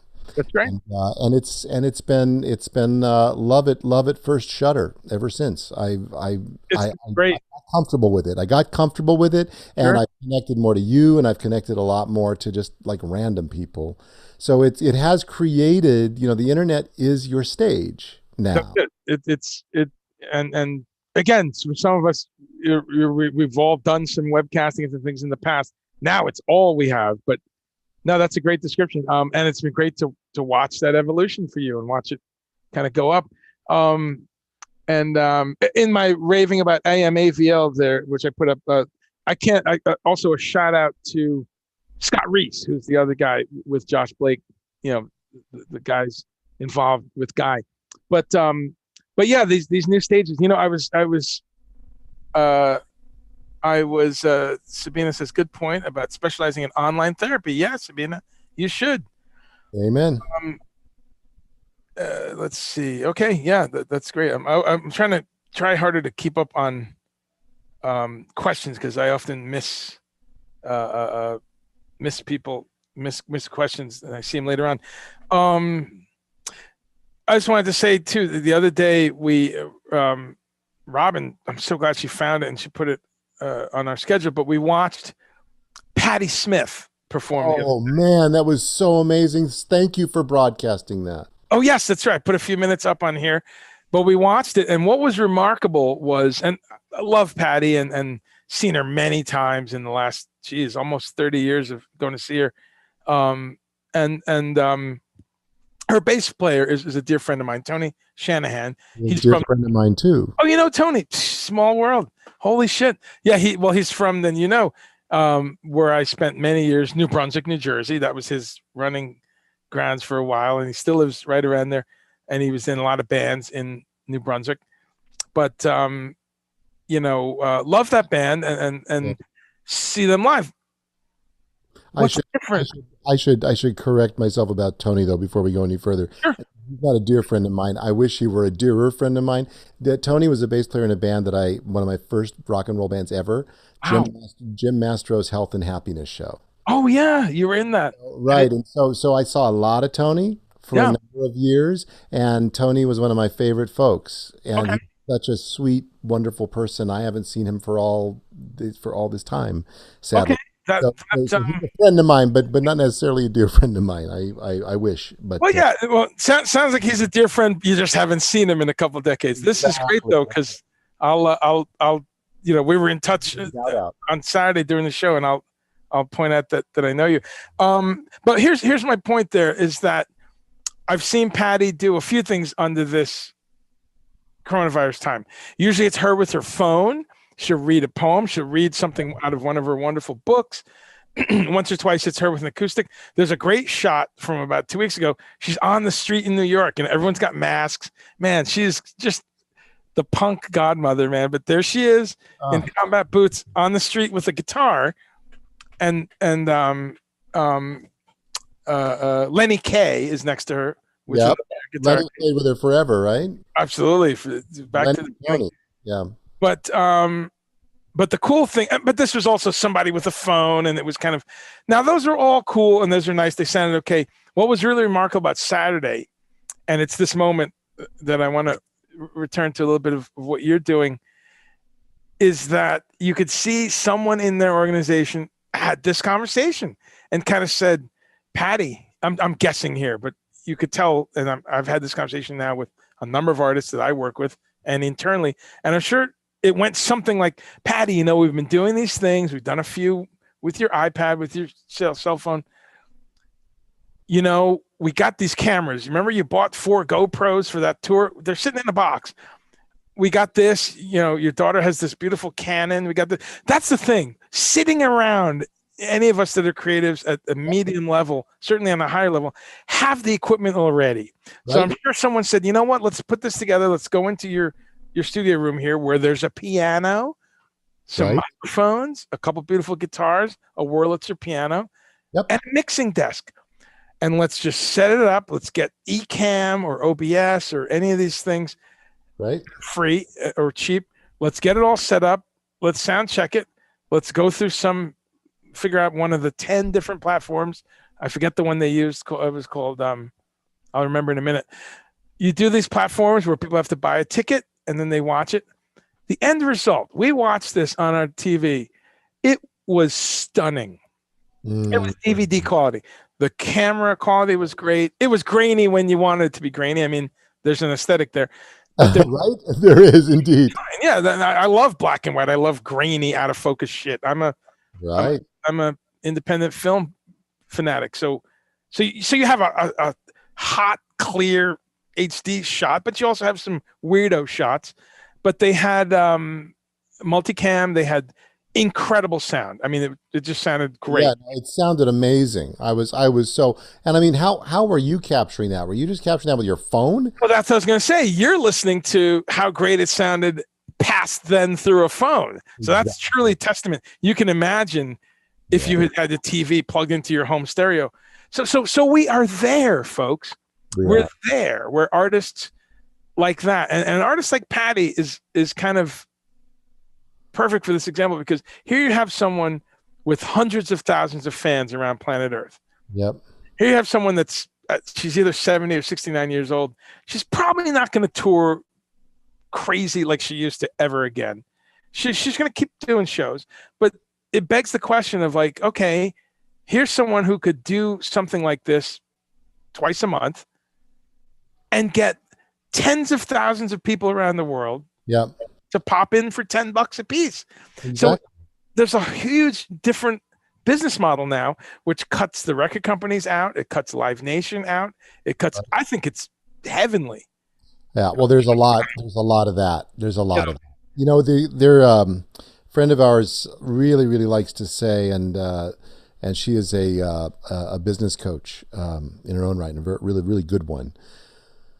And she loves to say, and I think it's completely true, the power is leaving the institutions for individuals. Hmm.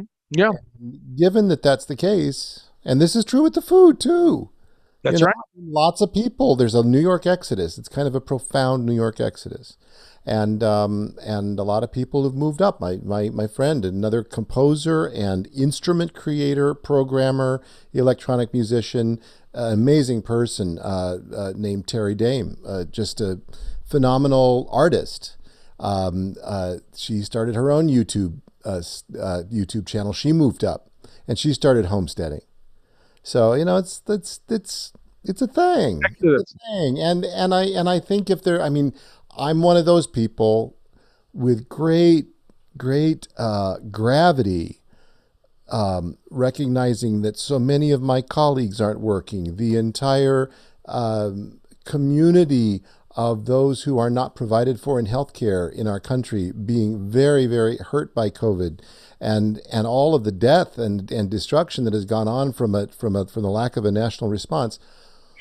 There is, I have to say all of that all the time, whenever I want to say there is also this opportunity to regroup and Always that opportunity is there. Yeah, and it's not about rethinking and retooling for success.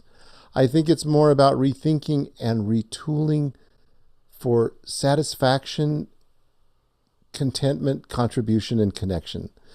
that's great. That's a good. Maybe that is the opportunity that's been given to us. And then for those of us who do want to talk in the political sphere, and I always feel under-equipped to do that, very under-equipped even compared to you because of the amount of research and time that you spend on the things that you talk about. But just in terms of being somebody who speaks possibility to those issues, Yeah. I do want to be there and hope to throw down for a better world for everybody. But anyway, sorry. Well, That no, was a rant. Sorry about that. no, that was great. And what you touched on that don't think people think about, especially as someone coming out of the New York City area, and then Yeah. and moving to Massachusetts, seeing that difference, seeing that exodus. I've got a bunch of friends who I'm in touch with in New York who are like, yeah, we're getting out, or we're thinking about it, or we're now. It immediately makes us think about what about the folks who can't get out, and that gets into economics, and gets into to folks who don't have the Right. options to get out of there. So we have to make sure that moving forward, New York evolves, these cities evolve, so they're not food deserts, which is a term that we talk about a lot, um, Right. and that there's some way that they can thrive because things have to be different at the other side of this crisis. They have to be. We cannot, the economic inequities, the healthcare inequities, the food inequities, that have come clear because of COVID. We got to change them, and I think you're doing your part to be one of the people. As you said, there's a bunch of people doing similar things or adjacent things to what you're doing, but you're definitely part of this team of creating a new way for artists to realize that there's, you have to think globally, and Mhm. you are a business. I think that's a very powerful thing you said. I try to tell young artists that all the time. I get people asking for this advice, that advice, and I ask them a couple questions to see, have you pictured yourself as a business yet? Yeah. I mean, I haven't put it in that exact words, but I'm fully in agreement because I think a lot of artists don't realize that you have to approach that. Um, Tell us a little bit. I know some people are going to check out your music now. They're going to find out that you're a wonderful violinist, a composer, keyboard player. What's your when you're doing a loop a day? You've been doing modular music lately? Are you going to do just different things? Is it going to be violin? Is it going to be? I've got so many thoughts. I mean, it's like the easy thing for me to do is to have. Oh, I should show you guys this. This is. I mean, my studio lives here with me.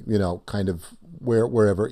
So it's like when I'm streaming, I can quickly play. I don't actually have my violin with me. Violin. Okay. right this minute, but Yeah. so I can't do anything. But if you want to come join us tomorrow, it's like or any day So at tomorrow, 4:30, December 1st, game on. December 1st, game on, 4:30. In fact, I should probably go after I answer this question for you so I can get Sure. back to it. But well, I was just going to say that, one of the things that it's very easy for me to do and facile, just kind of available to me, is to be able to make a loop over in like 15 minutes. Sorry, Yeah. 15 minutes, 15 seconds. So I can just basically play an overdub, and there's a tiny Ableton Live clip, or a loop on a looper. So these things are not difficult to do, and the fact that I've got 7 minutes and I can spend 1 minute making music, and maybe use the discipline of that to try to make a little arc over that can then loop for the rest of the time.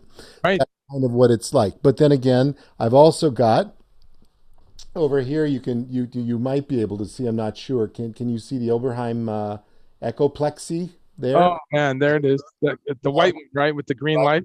Exactly. Well, the white, and then there's a black one, right? A black fish Oh, you and got the other one. one of it. Yep. And so in any case, I'm gonna go down and dig into my Andre LaFosse YouTube channel. If anybody ever wants to look at the old machines, Andre LaFosse is one of the fathers of looping. This is one of the people that Andre mentioned about Loopers Delight on that mailing list we used to be a part of, which is now a Facebook group if you want to check that out. That's true. But yeah, but Andre's got this YouTube channel where he just like takes that machine apart. He's a virtuoso guitar. He's just silly, man. I've been listening to his new album. Actually, have you heard it? I have, he said it to me, and I have not had a chance. I have not had a chance to do it. I should do that when I'm setting up my stream tonight for sure. Yeah, no, he sent it to me, and it's funny. I'm not a download guy. I don't want files. I don't want anything else. I'm 55. I'm in the desk cleaning. Is it Norwegians do that, or Finns? You know about the desk cleaning? I don't know. I just like to call it the last third of my life, so I don't There like you go. Oh, the desk cleaning. You'll love this. Anyone will. I forget which culture. Excuse me. I don't want to offend anyone. I forget. I think it's the Norwegians. But around this time of their life, they say, okay, we're in the last quarter or third or whatever. Oh, it's the same thing. I got you. Same thing. And then they say, let's get rid of this shit. But I must say, I don't like to get rid of gear. I don't like to buy a ton of new gear, but not gear, mind you, because we'll never get rid of gear. I'm not. No, this is the shit. The candle holders, the junk, the boxes of magazines, the vinyl records that you haven't opened in 15 years, the clothing. Do you really need 300 t-shirts? I'm talking to myself. These posters that are rolled up. What's this shit in the attic? What are these books? I've read them already. Give them away. Do I really need 53 pairs of shoes? Come on now. What's this crap? Get it out of here. Yep. That's so I'm slowly doing that, and I've got my late partner's stuff. My mom died in 2009. I have everything from her apartment. Get it out of my life. So it's funny though. Gear, no problem. I want gear. That's here till I die. So gear. Let me be clear. I'm not talking about that. But so I've extended it to I've extended it to files. I don't want any more files. I don't want anything more on my hard drive. I struggle with my own recordings and creations and videos, right. Finding place for them. So it's funny. People send me downloads and stuff all the time. I don't want them. I'll stream it. We could talk about the streaming, whatever. But one of the bonuses of streaming is you're not adding junk to your life. Yeah. So I went to his Bandcamp and I'm listening to it, and I should buy it. That way I'm just helping him out. But that's the thing. I don't want anything. And the other funny thing is that sometimes you're only going to listen to an album 2 or 3 times, and you're not going to listen to it again. Or once. Yeah. And when people hand me CDs, I really like with as much care as I can, I try to hand it back to them. And just to say, listen, I don't own a CD player. Yeah. This is a valuable thing that you've created. You paid for this to get created. Thank you. I'd love you to have that. But yeah. Give to somebody else. Yeah. And can I please have a download code or else exactly. Where to listen exactly. To. No, that's exactly what I say. Send me a link. And I do. I stick them into a little file on my phone, and I'm behind on it, but I was saying to someone before, one of my things when I'm down here in the studio wiring or doing some stuff, which I'm going to do after the show, I've got to rewire some stuff. And Robin got me this awesome gift, one of these little things. Have you seen these? What? I forget what it's even called, but I need some more light on it. But it's called I don't even know. Oh, Orba by Artiphone. Have you seen these? Oh. You know what? I'm looking at the wrong screen. I was looking at Facebook. No wonder you Yeah. looked behind. So it's this thing. Oh, that thing. I almost bought one of those for my father-in-law. It's incredible, actually. It's got basically 4 little sounds in it, including a drum kit. And But what I'm going to hook up today is it's MIDI out, so you can talk to hardware and software as a controller. So it's a little alternative controller. So you can be playing it like this. Can we hear a little bit? Yeah, let's see. Let's turn it on. But my point there is that when I'm doing dumb stuff like wiring, I listen to other people's music. That's my chance to say, "Oh, where's that link that Sharif sent me?" Click. I can hear it. Da-da-da, hear it twice. Hey man, your track was cool. I don't want a CD. I don't want to. So I know for some people, I don't know where they're going to put it all, but so can you hear that? Yeah, I can. Where's the right in front of your you have the headset mic. That's the I do, but oh yeah, I can. Yeah. Drum kit. And then Nice. pretty fat bass.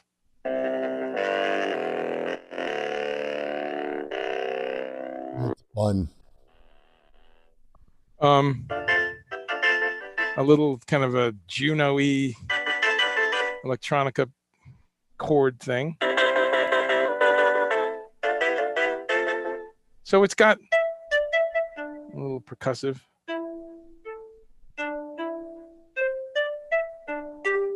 That's almost like a Chinese tuning.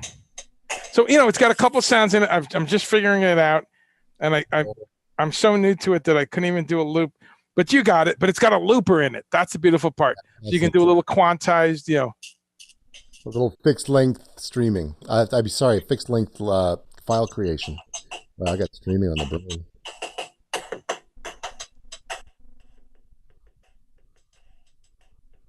I mean, really cool. So I'm interested in the MIDI control part of it. Let's see how that goes. But anyway, no, I think we're both in love with gear, but we're not, we're not. We both are careful. So careful, yeah. I hardly actually get any new gear because it's like more about learning it and gluing it all together. Yeah, and digging down into it. Every time I want to get a new module for my synthesizer, I start to think about it. And I'm like, no, I don't know this one well enough. I don't deserve it. Thank you. That's exactly but so people, it's going to be all kinds of stuff, all kinds of different types of music, violin, synthesis, electronics, looping.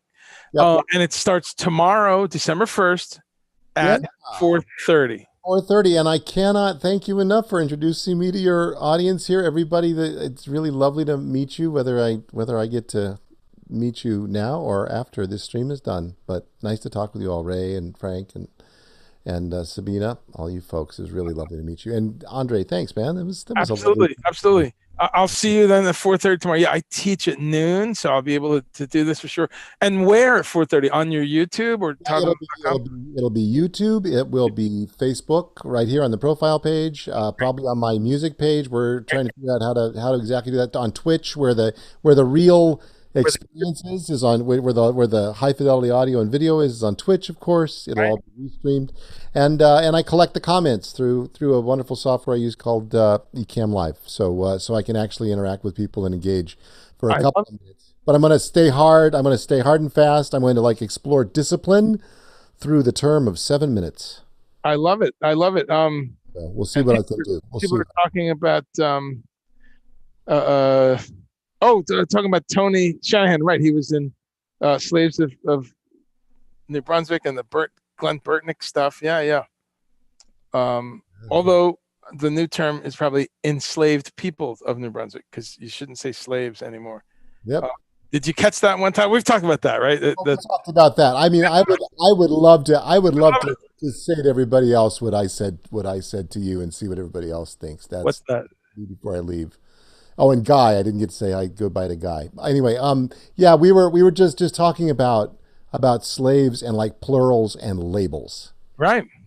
And labels suck anyway, but it's been a long time that I have personally gotten pinged whenever I hear the word gays or blacks or Hispanics.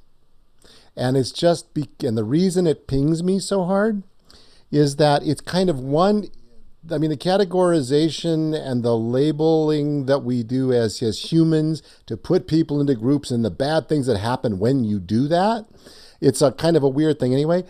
But I just really appreciate the word people. Absolutely. Absolutely. And If you're gonna need to, if you're gonna say I have to label this group over here, I have to label these people in order to speak about them effectively. If you're gonna take that step, at least gay people, black, absolutely.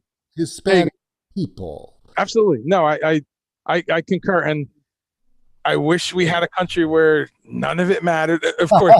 But I'm with you. And you raise a great point. It's about putting the people part on, because there are times we need to say things like there are 13% black people in America. So there you go.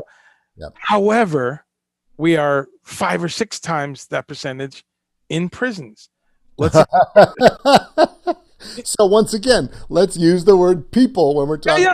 No, I love it because which is the most dehumanized bunch. That's right. And you remind me of some clarity there where it's the constant battle. Like, we don't want to categorize someone, but how else do you raise the problem I just raised without identifying a group of people? Yeah. No, I don't have a problem with the categorization because in order to make change, we have to talk about populations. But I do have a problem whenever we take the liberty of removing the humanity. The people part. No, you're very clear on that, and I hope it's a great closing thought for people to think about. It's what muddies the waters, and I did this at the beginning of my show, and you and I talk about this in text. What muddies the water on cancel culture is when you have these things like, don't say diaper Don, because that's offensive to someone who wears a diaper. And it's like, wow, guys, did you really have to parse it down that far? Like we're left with silence really at that point, because it's a weird thing. I call it the what is it? What do I call it, Isabel? I call it, it's like the legislation of empathy or the legislation of compassion. Yeah. You can't actually do that. It's very hard to do that. And yet we are left as such a bereft society that then there are portions of us who have to stand up and say, like I said, which is kind of mild, please put people in the word you're going to categorize. And then there are people to the left of that who are like, no, don't say diaper Don, because there are a whole lot of people in diapers who should not be derided for the fact that they have a health concern. No, it starts to spin off into insanity. Let's definitely do one of these chats soon, as we've done a few. And there's one for folks of you just meeting Todd and enjoying his ideas and his discourse, as I always do. If you just go a little lower on my feed, we did one about a week ago, and it's probably just 2 or 3 down on my feed. I restreamed it, where we are talking about some other things, some political things and some streaming things. But Todd is always makes my mind go and always has really great points. And this is one to explore, that point of, can you legislate compassion? That's a brilliant kind of a thought. And there's a lot to unpack there, because I think of places like, I'm talking to my cousin who lives in England. He's an English citizen, grew up there. I think he was born there. Yeah, my aunt was there when he was born. But we're talking about England and racism in England, which is unfortunately talked about. There's this series, Small Axe. Do you know about this? Steve McQueen? Mm-hmm. Yeah. You know Steve McQueen, the director, not the fast car guy. So Steve McQueen has this beautiful new series. Highly recommend it. I've only seen the trailers, and my cousin has told me it's called Small Axe, which is from that saying, you can take a small axe to chop down a big tree. It's also that Bob Marley song. But it's a series of smaller movies about Black life in England, exploring racism and the Windrush generation, the Jamaican and Grenadian and Guyanese and Barbadian and Trinidadian people who went to England in the 40s, 50s, 60s, and really interesting. And I think those of us dealing with race and culture and animals, to me, it's all one big thing. To us dealing with building compassion and building awareness of suffering, it would do us well to study England and the racism there and how it's dealt with, because it's dealt with totally differently. There's a lot of commonalities, of course. There's a lot of stuff with the cops and getting pulled over and your hair and all these things. But to your point of legislating compassion, what's interesting, and I said this to my cousin just hours ago, I said, one of the big differences is that someone suffering racism in England has health care. Oh, isn't that, they got sorry? Isn't that deep? It's fucking deep. They've got 14 years of quote unquote socialist state paid education. They don't have this drive towards private schools and charter schools and bullshit here in America. And I say bullshit, that's a little pejorative. If that works for you, it works for you. Don't take my tax dollars, though, and close down public schools so you can have charter schools. But anyway, the most suffering person under racism in England has a comprehensive, inexpensive mass transit access 24 hours a day that'll take them anywhere on that island. They've got the health care. They've got elderly care. They've got parental leave. They've got the 14 years of education. They've got a well-regulated banking system where the banks aren't doing a tenth of the shit that you see here in the headlines. Citibank, Wells Fargo, ripping people off, slap on the wrist, blah, blah, blah. Tons of problems in England because someone's going to now say to me, Andre, England's not perfect. This is why I just want to fucking bury my head in sand, because you almost can't talk about things and make a point, because then someone always brings up the ridiculous, extreme. No, you just disclaim around it, just like we just did. It's my life. It's my life. So having said that, England's riddled with problems, all kinds of problems. We can go all day. However, I'm going to argue that no matter what other shit's going on in your life, if you don't have to say, and I'll do it in a bad English accent, yeah, does mom have to move out of her apartment, or do I pay for her insulin? Which one is it? Insulin or her house? Gee, what? English people don't have to do that like Americans do. English people don't have to stress out that their heart keeps acting up and they can't do anything about it because they just don't have the bread. Yeah, no, it's true. So look. So that's legislated compassion. Yeah, right. Well, there's that way of looking at it. That was my point. Yeah. Yes, for sure. Looking back on your chat over there, Sabina has something to say regarding this race question. Okay. And Sabina is also an awesome friend of mine. She's in the middle of Germany, and you'll meet her one day when you're on tour there again, because she works in the music industry and for festivals and production and stuff, but online therapy. And it was very strange for me to hear the word races used in a psychology class in the States, being German, or people telling me they're 50% this and 1/9 this. This is nothing you talk about in Deutschland unless you make clear you are a right-wing extremist. That's clear. How right. clear is that? No, that's very clear.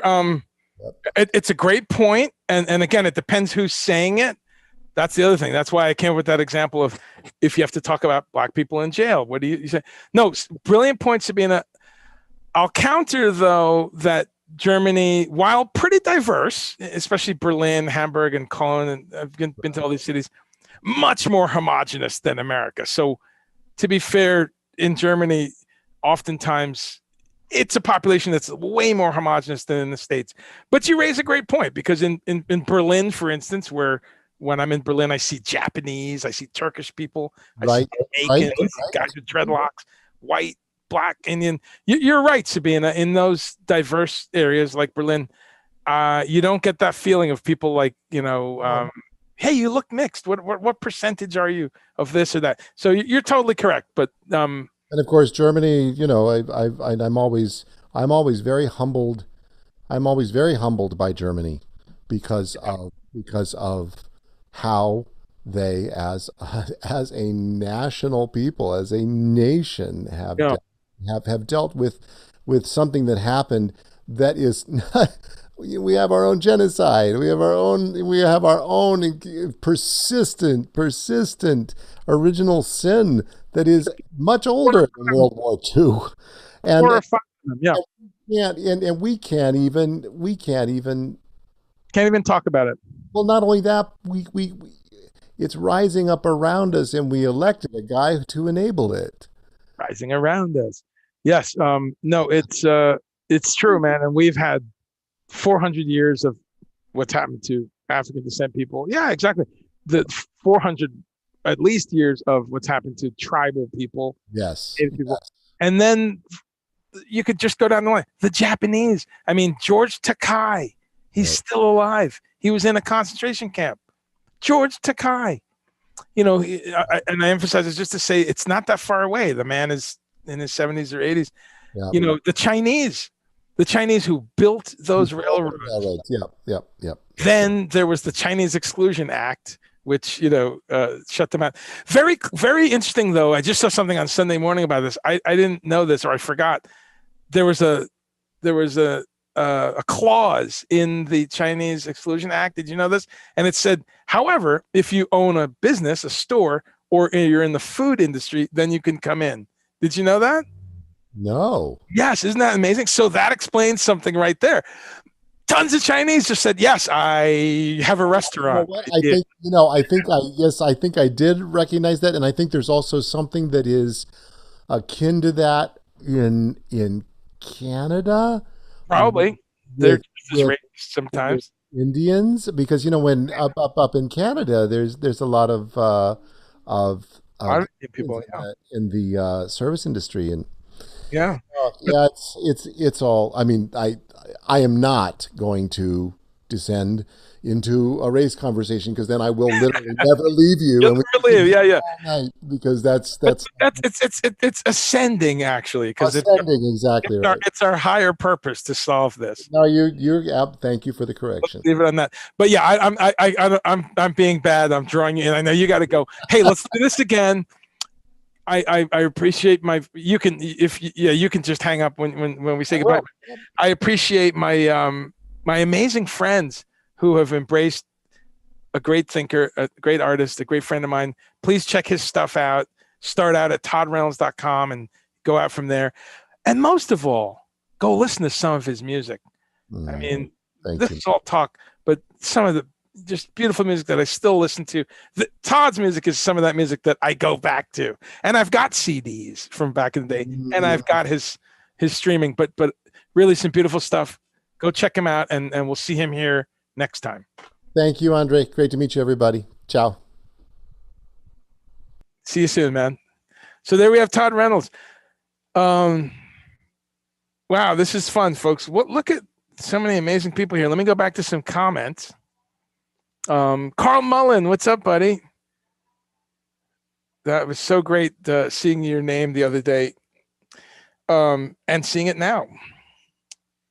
And remind me, where do you live? Did you go to Canada or somewhere in Massachusetts? I forget. My head is spinning, Carl. But wonderful to see your name, and wonderful to know you went back into music. Sabina, okay, yeah, I read that one or heard that one. No, great point. And as I addressed that, yeah. I think one of the problems here, Sabina, and why we get so caught up in race and percentages and all that is the disparity. The fact that no matter what we seem to do, the schools in the Black and Hispanic areas are not funded properly. The justice system, no matter what, on percentage, and there's always some right-wing white person who always says, well, blacks commit more crimes, so there's no racism because statistics. There's always this kind of interesting right brain, left brain sort of thing about this, and it comes from black people too. You have conservatives like Candace Owens or the Hodge twins or Kim Classic, or I study these black conservatives. They're no joke, and they bring that up. They say, well, blacks commit more crimes, so it's fine that we're mostly the ones in jail. That doesn't explain everything, though. That's one part of it. And yes, there's more crime in Camden and Oakland and Detroit and Southern Chicago for a reason. Because there's poverty, enforced poverty, closed schools, closed community centers, less healthcare, no Head Start and kindergarten nutrition programs. So you get stuff on top of your head endlessly. All that's left is crime at a certain point. And then someone comes along and says, these blacks, all they do is crime. Wow, you motherfucker. You motherfucker. A toxic situation is created. Any human being will just sink into the quicksand, and then you come and blame them and then start putting them in jail and saying, well, these blacks, they just commit more crime. So all to answer that really fascinating kind of thought, Sabina. That's why in the States, that's one reason. There's 10 reasons, but that's one reason that race is so endemic in our conversation. The economic disparity, because we don't have universal health care, because we don't have universal 14 years of education, we end up looking around and going, well, they have it. This group has it. That group has it.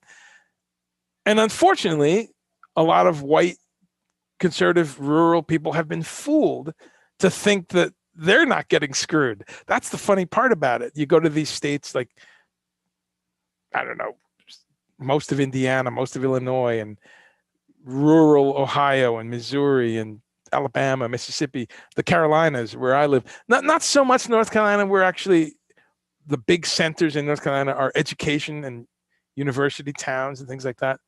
But you go to your South Carolinas, your Alabamas, your rural Floridas, and you have these voters, mostly white voters, who vote for this stuff, for this right-wing stuff. Meanwhile, they don't have any money. They have shitty jobs. They don't have health care. I'm generalizing. I'm saying in the maximus, they don't have these things, but they vote against them over and over and over. So we're just a mess. I don't know how else I can wrap that up very quickly, because that's not really what I want to talk about right now. So Raymond says, get the big trees. Yes, with the small axe. Lynn Zawada, thank you. Bringing it back to some food. Lynn Zawada is having a Boca Burger night. That is awesome. What's up, Lynn? Lynn is Lynn's a teenage crush. Actually, I've told her this.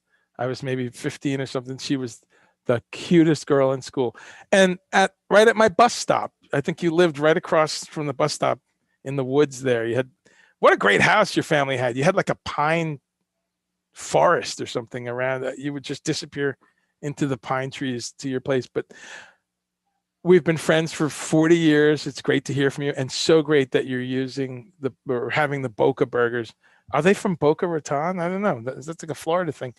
But Lynn, always staying healthy. Awesome.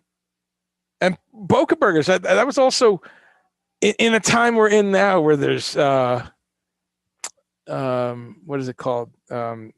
Beyond Burgers, and the other one, there's like Impossible. That's the other one. In a time where all those ones are, Boca's like, hey guys, I was here. I've been here. What are you you want something that's kind of meaty and grills up nice? Guys, am I chopped liver? Am I chopped faux liver over here? Yeah, so good old Boca burgers are still happening. Guy says the focus on racial identity can be offensive and negative in many ways. South Africa was warped in the U.S. as a source of pride for marginalized populations. Absolutely, Guy. Exactly. It's complicated. I wish we didn't have to talk about it, but let's fix our system, and then we don't. Antifa is the movement that's fighting fascism. Demonstration of right-wing extremists for the walk with the Antifa. Yeah, we have problems with right-wing extremists and racism and discrimination. We are part of the European Rechtsruck. Right extremist parties getting stronger, and even winning elections. I know. Great point, Sabina, and I pay attention to the Polish election recently, and the sometimes elections there in Germany, sometimes in Netherlands and Hungary. Right, that was so. No, we do keep an eye on that. I think at the root of all this is the the rich countries, the first world countries, have to start. I said this about an hour and a half ago. We have to start investing in Africa, in Syria, and the poor countries in the Middle East, Syria, Lebanon, the broken Iraq. I mean, Iraq is one of the richest countries in terms of raw materials, but it's broken now. But if we help fix these countries, and Mexico is an example of that, right here on our border, the Mexican economy has gotten so much better in the past 10, 15, 20 years. There's net, I don't know if it's every year, but many years there's net negative immigration with Mexico. In other words, more people going back to Mexico than coming here. In fact, a lot of the immigration issues we face on our southern border are Guatemalans, El Salvadorans, Hondurans.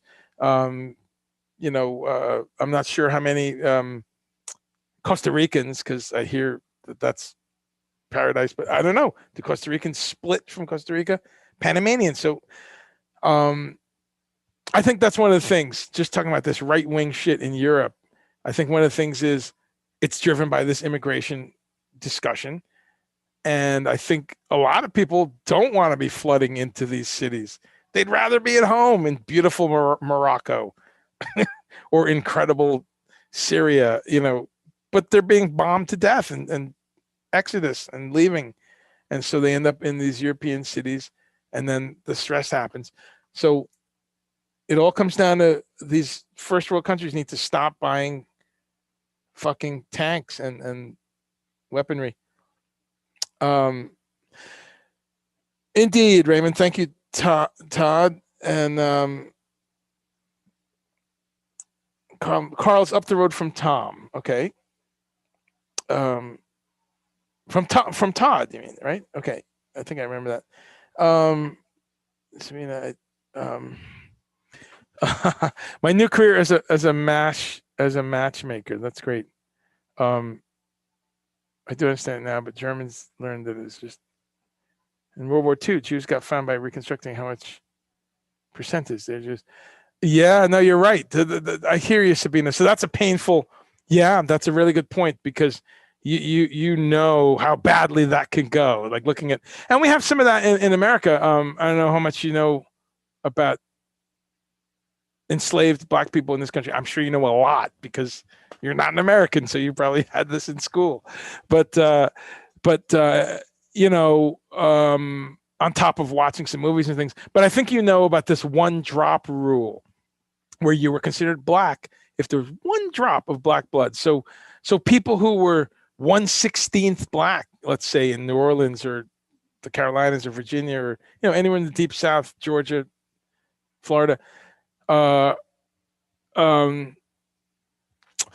their place in life and their economic access and all kinds of things was defined on that little bit of Black blood. And of course, for many years, Black people were 3/5 of humans. And so there's a whole discussion there. So you raise a great point that the bad side of that is in 1930s Germany, 1940s, using that percentage thing in a bad way. So very clear on that. Yes. Guy says, a crush, that's cute. Yeah, I mean, this was like 40 years ago, 40 years ago or something, sitting at the bus and waiting for the bus and like, wow, there's Lynn Zawada. She's still really cute. I think you can go and, Facebook, you can find people. But let's see. But more than cute, she was a sweet human being, and I think that's what always really a kind. I grew up in a almost all white school. It was there was maybe 4 other Black students, and yeah, I knew them all, and I was the only senior though. They were all juniors or sophomore, but I faced a lot of racism in that miserable racist right-wing town called Hazlitt.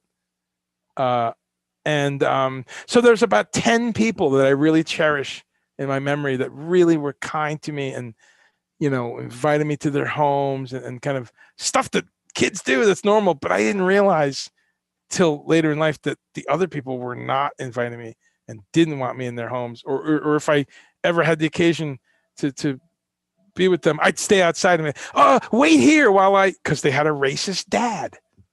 I didn't learn this till later. I had one kid give me a KKK application form. I have it somewhere. A KKK application form. Think about that. I'm 15 years old, 16 maybe. How messed up does your parents have to be that you're giving another child a KKK application form? So anyway, having said that, on the positive side, I had some great people that I grew up with, and Lynn was one of them, who just very kind and just we would joke and laugh and talk. And like most people older than me, a couple years older, I was very young in high school. I graduated at 16. But so that's a big part of it. Just being a really bright light, and she still is. So that's really cool. So stop exploiting the third world. Yes, Sabina, you're right. It's so much work to do there. So anyway, folks, I'm going to wrap up. As usual, I say if there's another question or two, but what a fun day. And hopefully there's enough food for people, because we did veer off into some music and world politics for a little bit. But, as I always say, it's all connected. And I think anyone who is so kind to come by the show repeatedly knows that I'm trying to point out that food and our consumption and the carbon footprint, all of these things are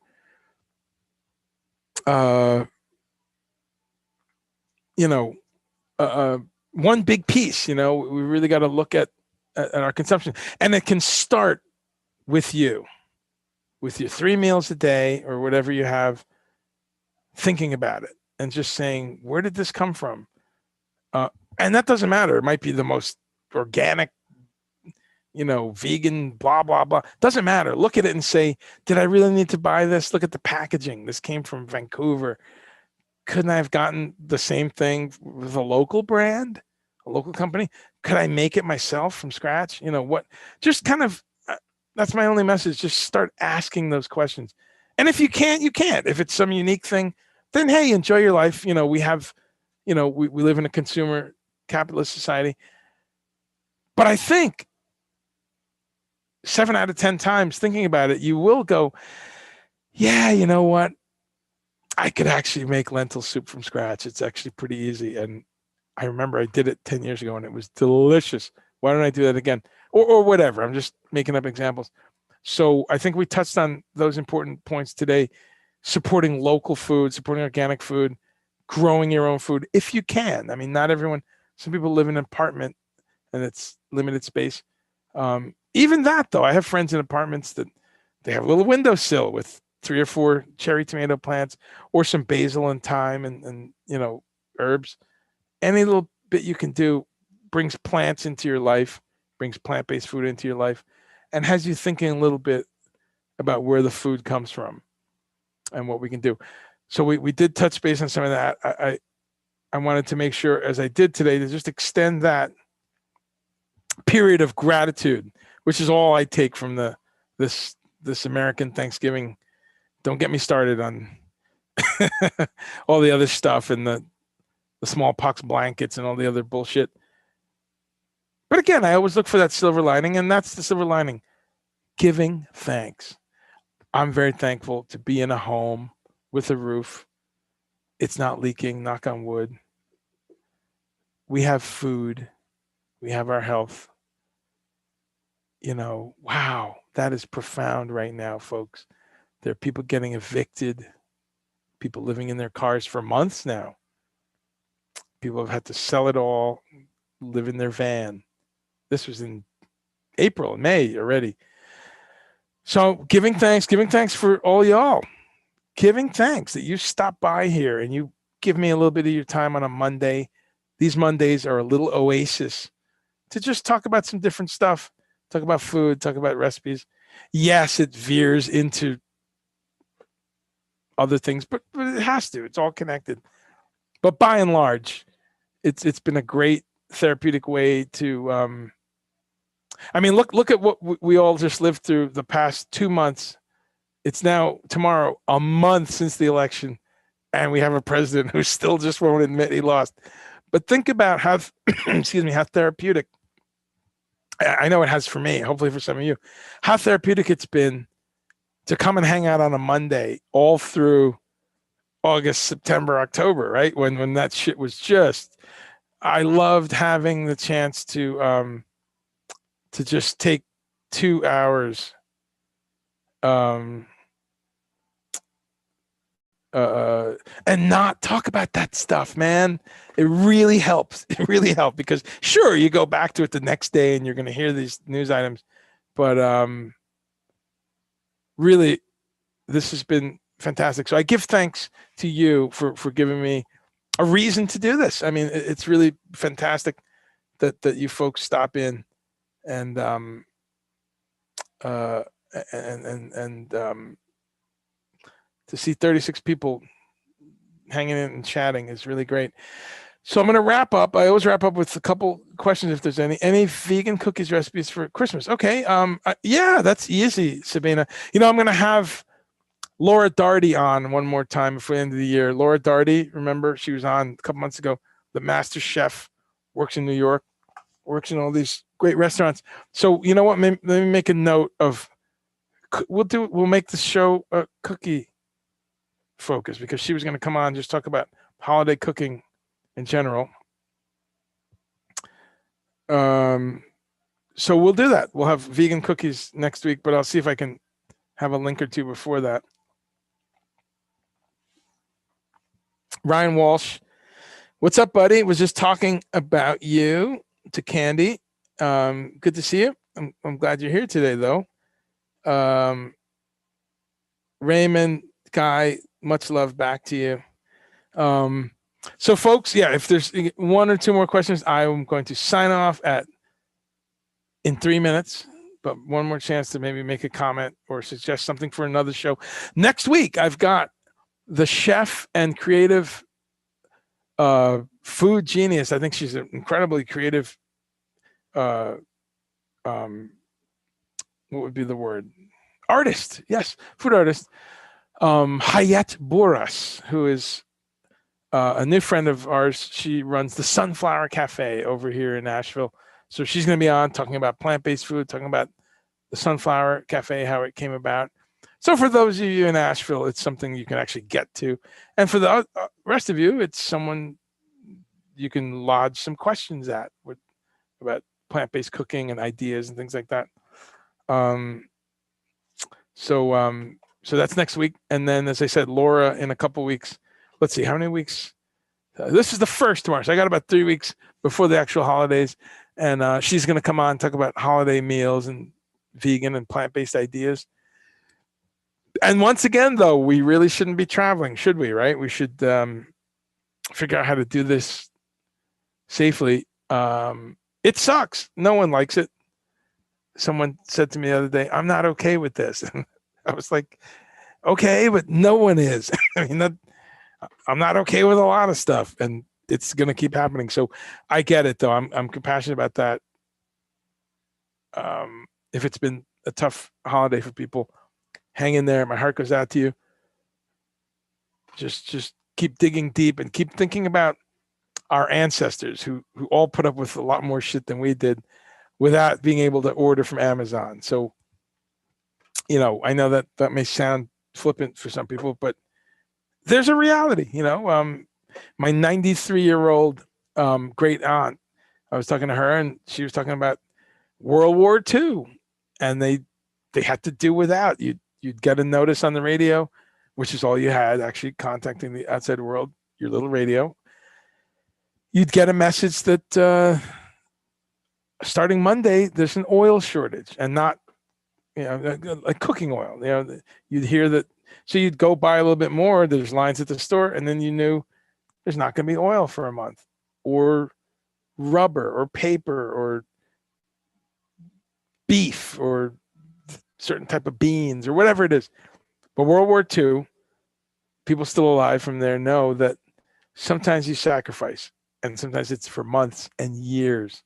Sometimes you're going down to a bomb shelter every day at 4 p.m, and you're there till dawn, cowering and listening to London being bombed. Or sometimes you're Anne Frank and you're in 3 rooms or whatever they were in with her and 6 or 7 other people for 2 years and a couple months. Yeah. And you survive it. So I'm not belittling anyone's pain or anyone's suicidation or anyone's suffering during this. Please, I'm not. But I'm just saying, as a mental exercise, maybe take a deep breath and know that humans can survive a lot of shit, and we're gonna keep doing that as much as we can. Let's end with let's see. This doesn't let me pull it up, but okay. Well, let's end with just those words and see 1 or 2 other statements. Oh yes, the vertical gardens. I love that. Thank you. Well,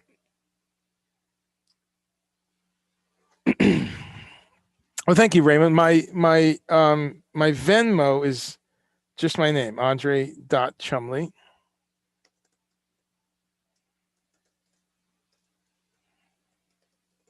Why, thank you for asking, sir. I always forget to say that donations are welcome. And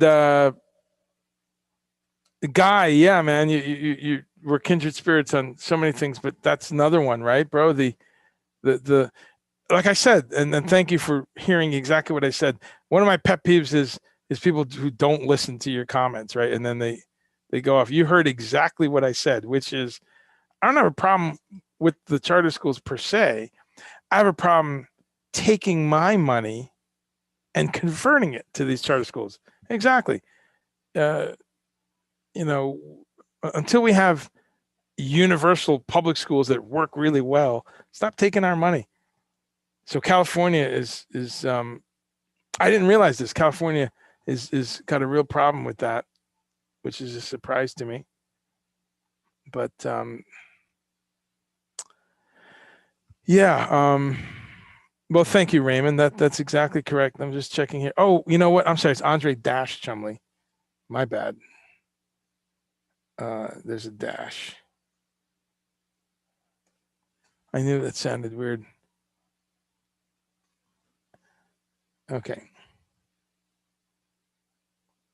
So I'm lame. I really need to get these things up at the beginning of the day, and I just don't think about it. But there we go, Raymond. I just corrected that. So we can, you know what? I'll pull your comment down because someone might.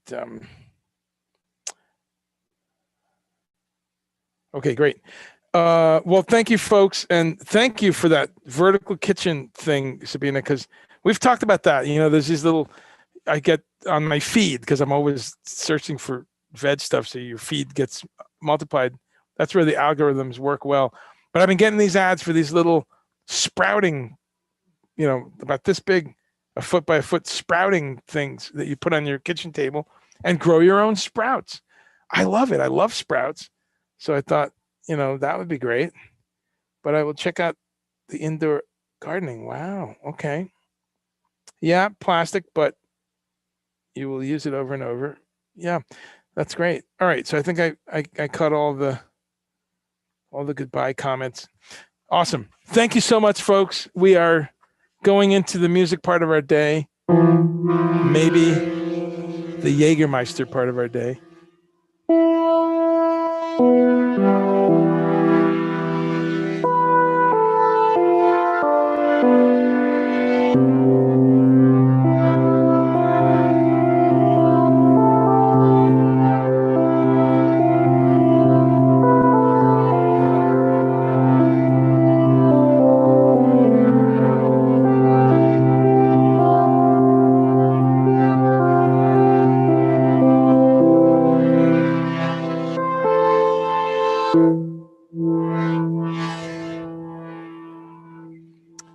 Little preview there of 7 minutes of synth, which is the other thing that I'm going to have happening this week. Thank you so much, folks. Take care of yourself. We didn't get to the MINKS. That's the one thing on my notes. But that's your homework. Look up the MINKS, MINKS. Oh my God, another outbreak in Oregon, adding to the ones in Denmark, Netherlands, Utah, and Wisconsin. Keep your eye on this because they're not having a good time containing it. Hate to end on that note, but it's something we need to stay on, how this coronavirus crosses over into the animal world, which is where it's from, and how it's very problematic virus because it's a zoonotic virus, a non-human host originality. So this is why we're having a struggle with it, or it's one of the reasons. There's several reasons biologically, but one of the big ones is it's something that evolved in other species, and so we're having a bit of a mess, a bit of a fucking mess with this one. See you soon, folks. Be well.